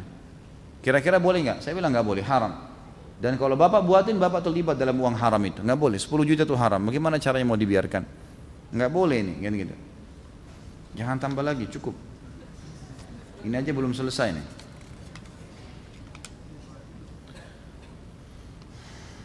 Saya karyawati salah satu bank konvensional. Pada saat ini saya dalam proses berhenti kerja karena ada kontrak kerja yang belum diselesaikan. Saya pernah mendengar ceramah Ustaz tentang ibadah di bangunan yang didirikan dengan uang haram. Tidak diterima ibadah tersebut. Bagaimana ibadah sholat yang lagi saya jalani saat ini? Apakah sholat saya diterima? Setahu saya kalau tempat ibadah, saya tidak tahu ya kalau saya pernah sampaikan itu. Tentu saja kalau dari uang-uang haram maka tidak dibolehkan. Cuman dilihat sekarang dari bank konvensional ini yang digunakan untuk membangun tempat ibadah itu dana nasabahkah yang memang di situ bercampur antara uang warisan, gaji kerja, keuntungan bisnis, atau memang dari hasil ribanya? Kalau dari hasil ribanya memang nggak boleh sama sekali. Tapi kalau masih dari dana nasabah yang dipakai karena disimpan oleh bank lalu dipakai dibangun, atau memang ada dana sosial, ya seperti biasanya diminta zakat atau pengeluaran dari potongan dari uang itu untuk kegiatan sosial, maka itu tidak ada masalah. Ya, sebaiknya saya sarankan kalau Anda lebih aman jauhi kalau syubhat, supaya sholat di tempat lain.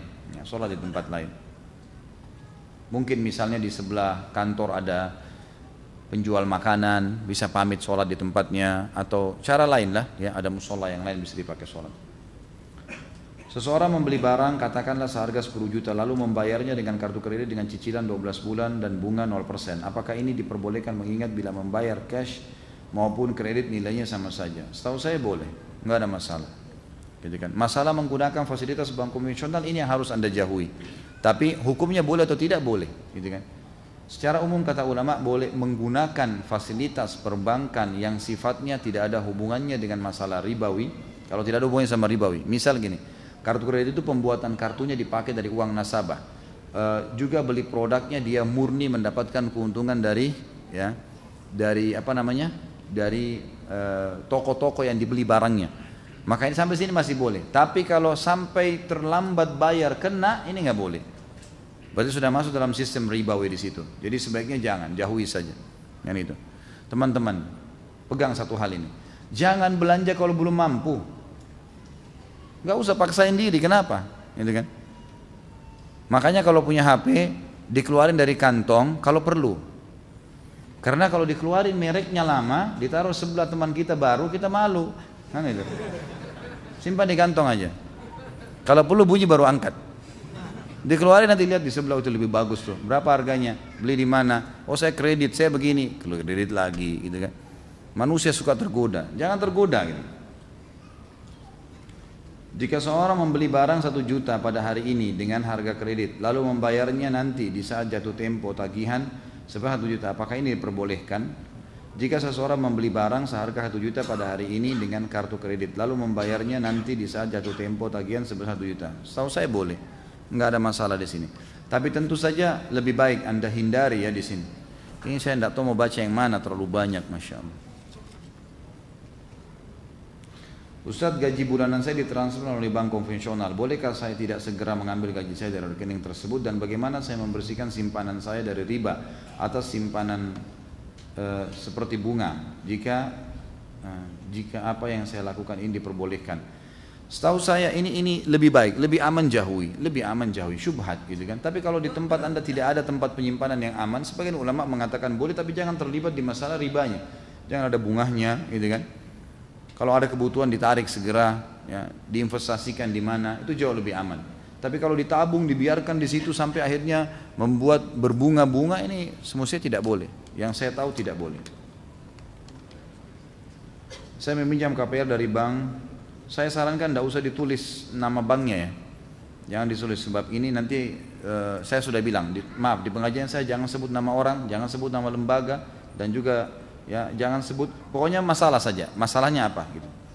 Saya pinjam KPR dari sebuah bank, oleh MUI dijamin prakteknya sesuai dengan syariat. Setelah saya hitung, saat saya di akhir masa hutang 5 tahun, kelebihan bayar saya 20% dari hutang. Apakah saya berdosa riba? Hutangnya apa dulu nih? Kalau hutang murni, jelas murni riba berarti. Hutang tidak boleh berbunga, gitu kan? Tapi kalau sifatnya memang pinjaman, hutang itu kebutuhan pribadi beda dengan investasi. Kalau dia untuk investasi, dan perhatikan baik-baik akadnya, apakah di akad ada kesepakatan untuk bagi hasil? Kalau ada bagi hasil, maka bagi hasilnya harus jelas dari persentase keuntungan dari laporan yang Anda berikan. Kalau tiba-tiba seperti ini saja, ini riba, nggak boleh walaupun bank syariah. Dan saya sarankan teman-teman yang sudah terlanjur kontak dengan bank-bank ini, maka selalu minta konsultasi sama dewan syariahnya, tanya pada mereka, ya, tanya gimana jalan keluarnya, karena pasti mereka lebih mengetahui masalah itu. Apa hukum mencairkan jam sostek dari jaminan hari tua JHT yang dalam setiap laporan akhir tahun ada dana pengembangan investasi yang tidak kita ketahui yang diinvestasikan di bidang apa? Ini sama saja hukum asuransi yang sudah sering saya ulangin, ya. Maka itu Allahu alam syubhat minimal yang semestinya harus dijauhi. Ini juga sudah dijawab tadi. Mudah-mudahan semua kertasnya sama begini.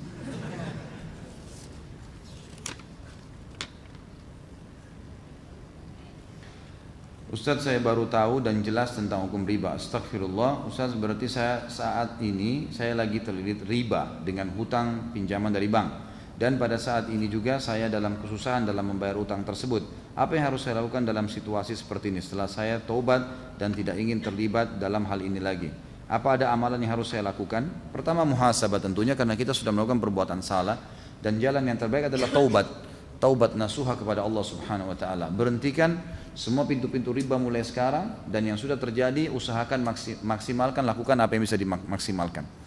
Misal kita datang negosiasi, kalau ada dana yang bisa kita lakukan cash kita bayar, kalau nggak bisa bayar, lanjutkan dengan KPR yang ada semampunya, gitu kan. Jadi semampunya dilakukan, tapi jangan buka pintu baru. Kalau Anda mengatakan lalu bagaimana, saya buntu ya, ini harus bertawakal kepada Allah SWT. Artinya memang kita meninggalkan yang haram dengan keyakinan Allah akan membantu, sambil kita ikhtiar. Insya Allah akan ada jalan keluar, dan nikmatin proses tadi yang saya bilang itu, gitu kan. Kalau masalah bagaimana jalan keluarnya pada saat terlilit utang, ya saya bilang negosiasi sama pemilik piutang, bicarakan baik-baik, lalu sampaikan niat baiknya seperti apa, dan kita ya jalani itu. Ya. Properti nilainya akan naik terus, sehingga jika seseorang menabung untuk rencana membeli rumah akan kesulitan terbeli karena harga rumah tersebut terus naik.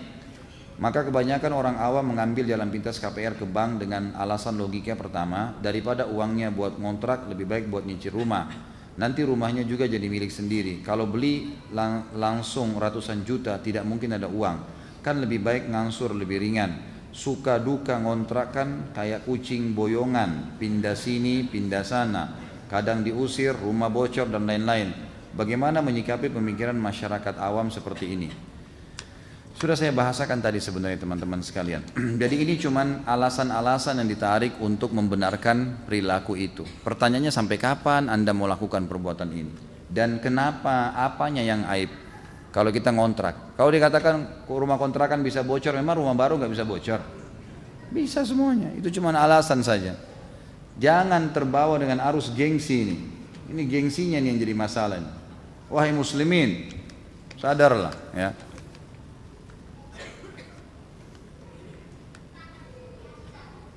Untuk orang yang mendatangi dukun, sholatnya tidak terima 40 hari, maksudnya bagaimana? Apakah rokok termasuk khamar? Benarkah orang yang meminum khamar sholatnya tidak terima 40 hari? Ini apa hubungannya sama riba nih? Orang yang pergi ke dukun tidak diterima 40 hari sholatnya ke belakang.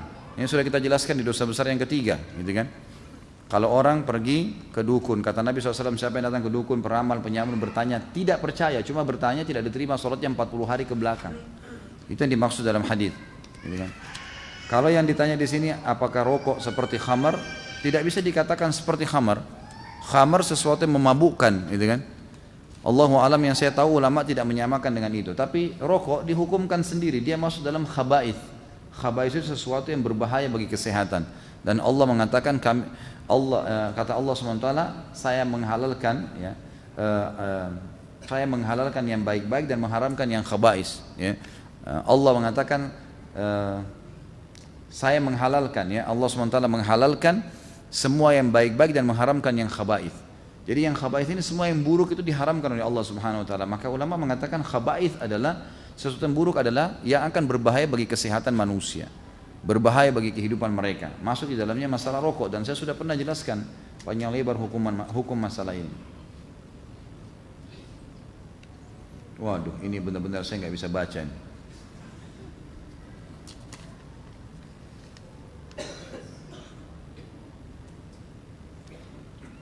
Saya mau tanya, tante saya sudah tercebur dalam riba, dia pinjam 800 juta, sekarang sudah menjadi 1,7 M. Pada saat pinjam, ia tahu kalau itu riba. Sekarang bagaimana tante saya mencuci uang, sedangkan uangnya sudah tercampur? Syukran Ustaz. Ini kesian Ustaz ya, karena kadang-kadang pesawat itu seperti kalau pilot, udah patah sayapnya kiri kanan, ya, ini selamatin. Sama pernah saya kasih contoh itu, ada ibu-ibu 5 hari lagi mau Ramadan, tanya, Ustaz saya punya utang Ramadan 2 minggu belum saya bayar, bagaimana hukumnya? Jadi saya lempar tanya, ibu 11 bulan kemana? Hah? Masa sekarang sudah kepepet tinggal 5 hari Ramadan baru tanya 2 minggu utang saya? Jadi seperti Ustaz yang harus nanggung tuh. Ini tante anda yang bertanya sudah tahu riba, kenapa dilakukan? Ya sudah tahu riba dilakukan, jadi akhirnya konsekuensinya datang, gitu kan? Sampai 1,7 M, bagaimana dia harus melakukannya? Dia harus bertaubat kepada Allah, kemudian dia berhenti sampai di situ, dia berusaha menyelesaikan apa yang ada. Itu jawaban ringkasnya. Karena tidak ada jawaban yang lain, gitu kan?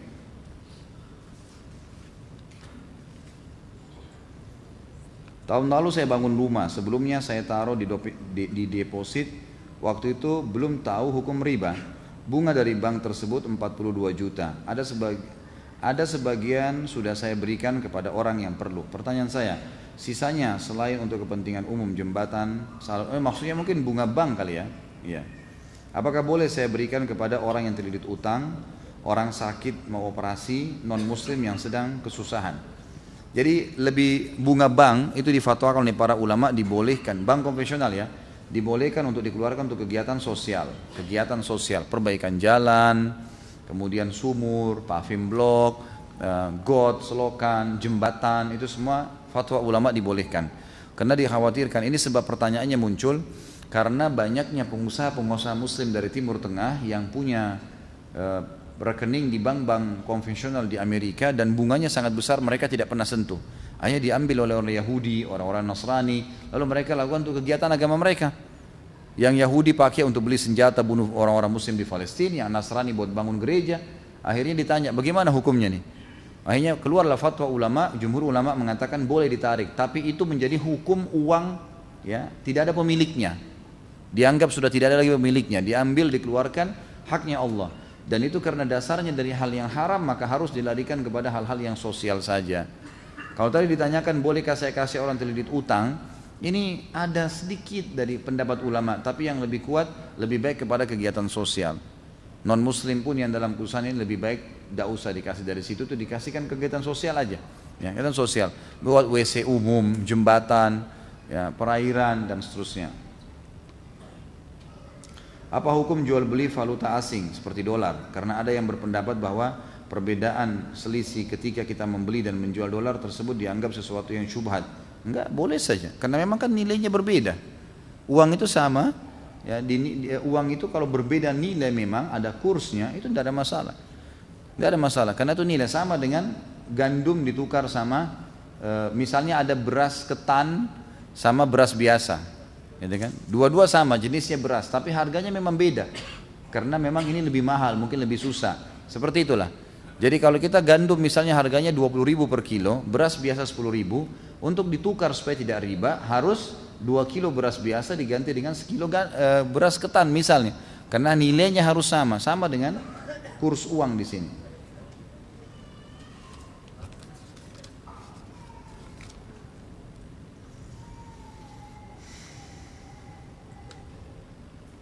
Ya ini sama tadi ya. Apa hukum bunga tabungan? Bunga biro, deposit dan bunga sejenisnya boleh digunakan untuk kegiatan sosial, misal membangun jalan, jembatan ataupun membangun masjid. Masjid nggak boleh, membangun masjid nggak boleh. Kegiatan sosial, masjid nggak boleh sama sekali. Masjid tidak boleh masuk uang haram, tidak boleh sama sekali. Bahkan pendapat yang lebih kuat, zakat mal aja nggak boleh pakai bangun masjid. Karena makna fisabilillah memang jihad. Ada pendapat kecil ulama mengatakan salah satu dari 8 penerima zakat adalah ada kata-kata fisabilillah, ini bukan cuma jihad tapi masuk sebuah kegiatan termasuk bangun masjid. Tapi ini pendapat yang marjuh, bukan dinomorsatukan oleh para ulama. Yang didahulukan adalah fisabilillah di jalan Allah. Kalau uang zakat saja yang memang kemungkinan besar dia adalah uang yang suci, tidak boleh bangun masjid, apalagi bunga bank yang tidak boleh, jelas.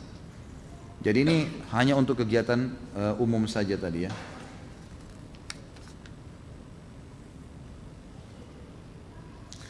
Untuk kuliah di UIN disuruh minta 2 tazkiyah dari alumni UIN. Apakah kalau ada yang ingin kuliah di sana bisa minta tazkiyah dari antum? Apa hubungannya dengan riba nih? Boleh insya Allah, silahkan. Tapi saya harus tahu dulu orangnya, karena tazkiyah itu berarti saya memberikan rekomendasi karena saya kenal dia.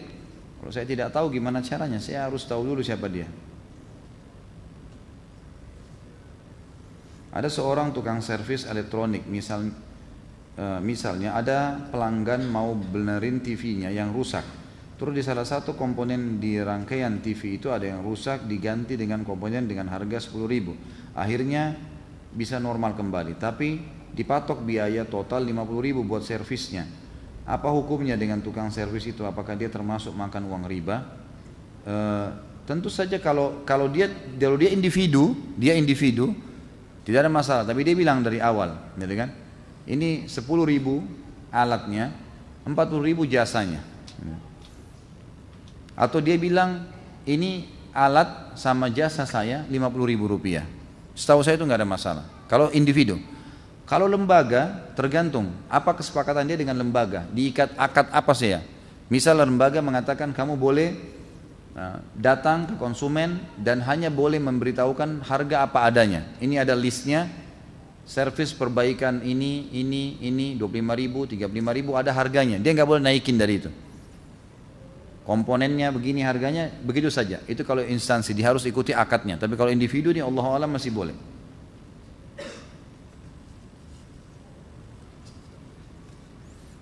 Coba saya acak dari yang lain. Dulu pernah ana tertipu sales kartu kredit. Sales kartu kredit itu meminta ana isi aplikasi hanya untuk bantu dia saja. Tapi pada akhirnya kartu kredit itu jadi. Sekarang tidak pernah dipakai dan belum ana tutup karena ana biarkan saja. Sekarang ini apakah ana harus tutup atau dibiarkan? Apa pertanyaannya? Dan tidak terpakai serta sudah habis masa berlakunya. Alhamdulillah, buang saja.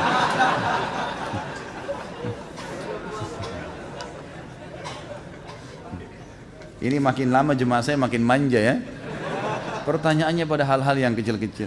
Sudah mati, alhamdulillah, buang, jangan buka lagi. Apakah mendapatkan pahala menggunakan lebihan riba atau bunga deposit bank untuk sedekah ke orang miskin? Enggak ada pahalanya. Uang haram kalau dikeluarkan untuk kegiatan sosial tidak ada pahalanya. Biar anda bangun 1.000, buat 1.000 sumur, buat 1.000 jembatan. Kalau dari uang riba, bunga bank tidak ada pahalanya. Itu harus dipahami ya. Beda itu. Yang ada pahalanya sedekah dari uang yang suci, itu baru bisa. Kalau enggak bisa. Ini kembali kepada hukum asal. Uang itu kayak tidak ada pemiliknya. Kembali kepada kegiatan itu.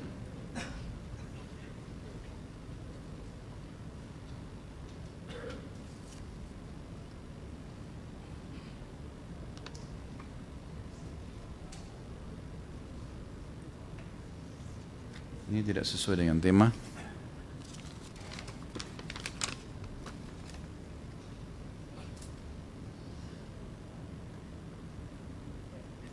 Memiliki saham di bursa efek dan ikut andil dalam penanaman modal secara aktif, apakah termasuk perbuatan riba? Tergantung perusahaannya, tergantung sistem perusahaan. Jadi yang dalam Islam itu masalah boleh ikut saham atau tidak dilihat perusahaan itu ya, bergerak di produk apa ya. Modalnya dulu ya, modal, produk, dan sistem. Ini 3. Kalau ini semua tidak ada pelanggaran syar'i, boleh anda ambil saham di situ, tanam saham. Ini yang saya tahu, Allahu a'lam. Tapi kalau ini saja sudah syubhat maka tidak boleh. Maaf teman-teman, ini kayaknya tidak bisa saya baca semua ya, terlalu banyak.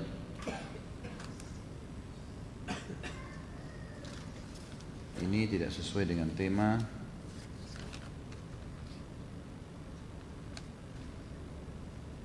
Ini juga masalah sholat.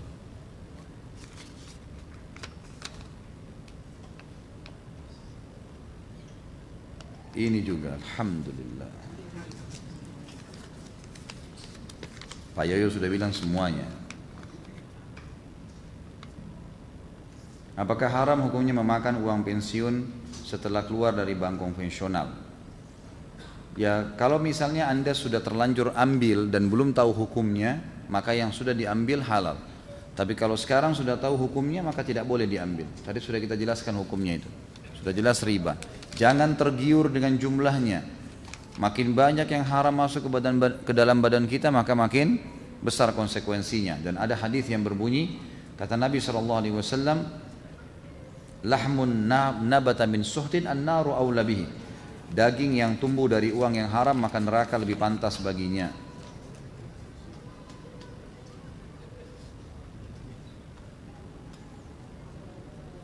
Ana sungguhnya telah taubat. Dulu ana pernah mengambil uang bos dan sekarang ana ingin kembalikan. Bagaimana ana seharusnya kembalikan? Apakah ana harus langsung transfer ke nomor rekeningnya atau jika ana jujur ana takut malah dipolisikan?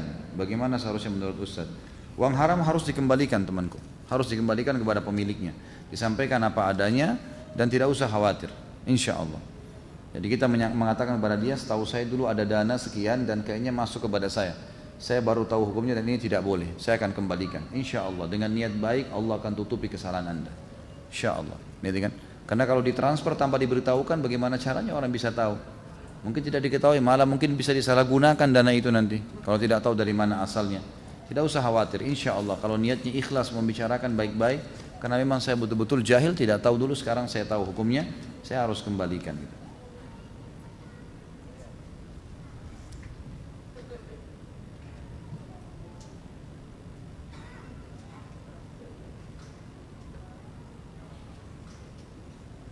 Ini masalah riya lainnya.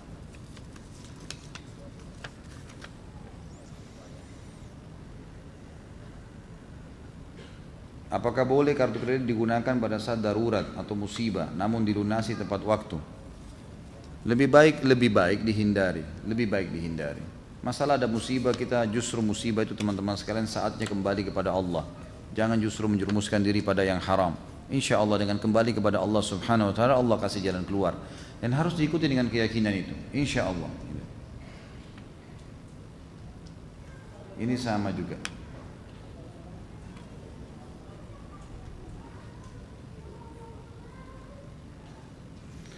Jika saya dihutangi orang yang akan dipergunakan untuk membayar kartu kredit motor riba, apakah saya dosa? Kalau dia membayar, ingin dia bertaubat, ingin bertaubat dan ingin melunasi riba yang terjadi, maka Anda tidak berdosa, malah berpahala. Membantu orang melepaskan diri dari hutang. Saudara kita punya kredit, kemudian dia tahu hukum riba, lalu dia ingin melepaskan diri, tapi dia tidak bisa bayar. Lalu kita diminta untuk membayarnya, kita membayarnya, tidak ada masalah, termasuk sama masalah bunganya, karena kita melepaskan dia dari hal yang haram, itu malah berpahala insya Allah, tidak ada dosa di situ. Mohon nasihat untuk mengatur waktu yang berkah.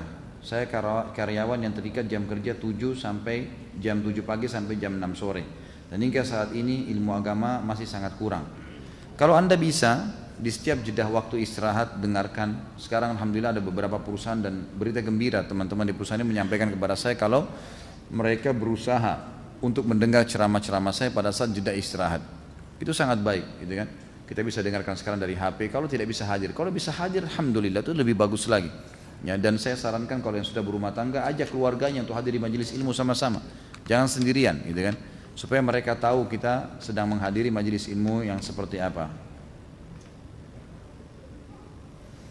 Ada seseorang yang meminjam uang senilai 500 juta rupiah dengan menggadaikan rumahnya yang seharga 500 juta rupiah juga dalam waktu 1 tahun. Namun setelah 1 tahun ia tidak mampu membayar utangnya. Lalu orang yang dihutangi tersebut menjual rumah yang telah digadai.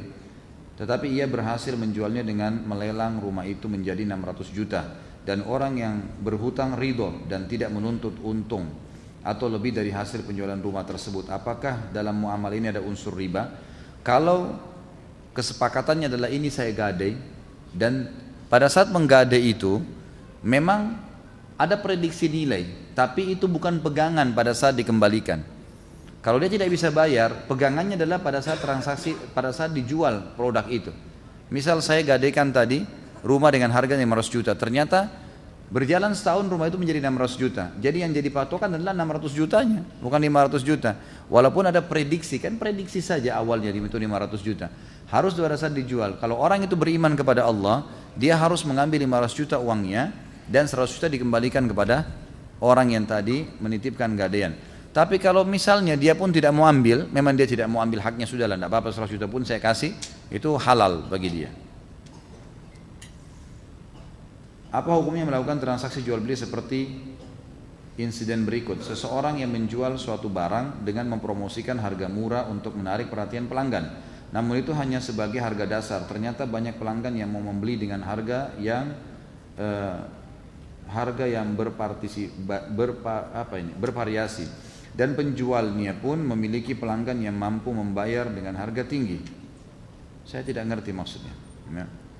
Seseorang yang menjual suatu barang dengan mempromosikan harga murah untuk menarik perhatian pelanggan, namun itu hanya sebagai harga dasar. Ternyata banyak pelanggan yang mau membeli dengan harga yang bervariasi, dan penjual pun memilih pelanggan yang mampu membayar dengan harga tinggi. Nggak boleh, dia menipu berarti. Kalau dia sudah mempromosikan harga 50.000, harus dia jual 50.000. Jangan setelah konsumen datang, tertarik, datang ke tempatnya dia karena promosi itu, lalu kemudian ini ada syaratnya, ini nggak boleh, harus cuma begini, harus cuma di hari ini. Padahal sebenarnya dia tidak jelaskan dari awal, ini nggak boleh, haram ini, menipu orang, nggak bisa. Manggasyana falaysa minna, kata Nabi SAW. Jadi tidak boleh. Dia promosikan 1 bulan ini 50.000, 50.000. Mau orang kaya, mau orang miskin masuk sama saja, tidak boleh diubah. Apa hukum transaksi online seperti ini? Uang sudah ditransfer kepada penjual. Si penjual sudah menjanjikan untuk mengirimkan barang dalam 1 hari. Ternyata barang baru sampai setelah 2 atau 3 hari. Akibat mekanisme pengiriman yang tidak valid. Kalau jadi gini, kalau antum sudah janji dan ternyata meleset harus minta maaf. Kalau tidak masuk dalam dosa ingkar janji, gitu kan? Jadi kalau kita bilang insya Allah ini akan masuk sampai 1 hari, ternyata meleset, disampaikan telepon orangnya, maaf ini tidak bisa karena meleset, disampaikan begitu, apa adanya, gitu kan? Ini masya Allah masih banyak ya. Ini terakhir saja saya baca.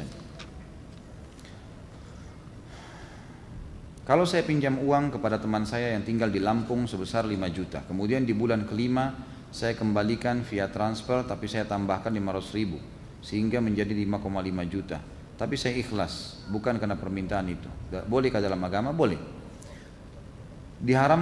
Diharamkankah makan atau menjual ikan lele yang pernah dikasih makan daging ayam yang sudah jadi bangkai atau pernah makan kotoran manusia? Bukankah kalau semua ikan walaupun sudah jadi bangkai tetap halal untuk dimakan?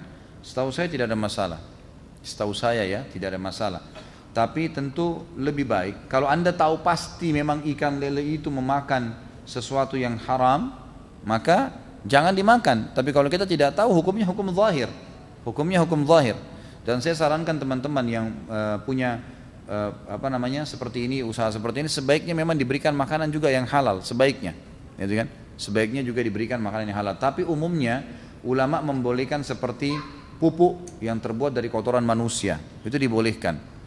Umumnya ulama memfotokan bolehkan, karena itu akan nanti menyuburkan tanah misalnya, maka itu umumnya dibolehkan. Tapi kalau dia bisa mendapatkan pupuk hewan yang dasarnya memang halal dimakan dagingnya, itu lebih baik. Artinya kesimpulannya adalah lebih baik kalau seseorang menjauhi makanan-makanan yang syubhat, ya, syubhat, baik dia karena dia mau beli lele itu atau pengusahanya, harusnya dia jauhi itu. Wah, ini sudah pertanyaan lain yang ketiga, masalah selingkuh dan zina. Baik, mohon maaf mungkin tidak bisa saya jawab semuanya. Insya Allah kita tutup sampai di sini dulu. Mudah-mudahan apa yang kita bahas ini cukup insya Allah. Dan kalau ada yang masih kurang, mudah-mudahan di pertemuan akan datang nanti kita bisa menjawabnya kembali. Mungkin begitu dulu, kita berdoa kepada Allah Subhanahu wa taala sebagai penutup agar Allah menyembuhkan semua orang yang sakit, semua yang terlilit utang dilunasi utangnya, semua orang yang belum mendapatkan hidayah dimudahkan mendapatkan petunjuk dan hidayah, semua yang sudah dapat ilmu dan hidayah mudah-mudahan dimudahkan untuk mengamalkan. Dan kita terus berdoa untuk saudara kita di Palestina, di Syria, di Yaman, di Irak, di Myanmar, dimanapun mereka berada, agar Allah ikhlaskan niat mereka, Allah kokohkan telapak kaki mereka, Allah berikan kemenangan kepada mereka, serta Allah ikhlaskan niat-niat mereka, dan Allah terima para syuhada mereka, serta Allah partisipasikan kita bersama mereka di pahala, baik dengan doa, dengan harta, dan juga dengan jiwa kita. Dan saya memohon kepada Allah yang Maha Agung, yang saya yakin sekarang sedang melihat kita dan malaikatnya hadir di majelis ilmu yang mulia ini, agar mengampuni semua dosa-dosa kita dan digantikan dengan pahala, juga dosa kedua orang tua kita dan seluruh kerabat kita, dan insya Allah muslimin dan muslimat yang hidup dan juga yang sudah meninggal. Dan semoga Allah menyatukan kita di surga firdausnya tanpa hisab, di mana Ia satukan kita di majelis ilmu yang mulia ini. Kalau ada benar dari Allah, kalau ada salah pasti dari saya, karena kebodohan dan juga kedangkalan ilmu saya, semoga Allah mengampuninya. Subhanakallahumma wa bihamdika asyhadu an la ilaha illa anta astaghfiruka wa atubu ilaik. Wassalamualaikum warahmatullahi wabarakatuh.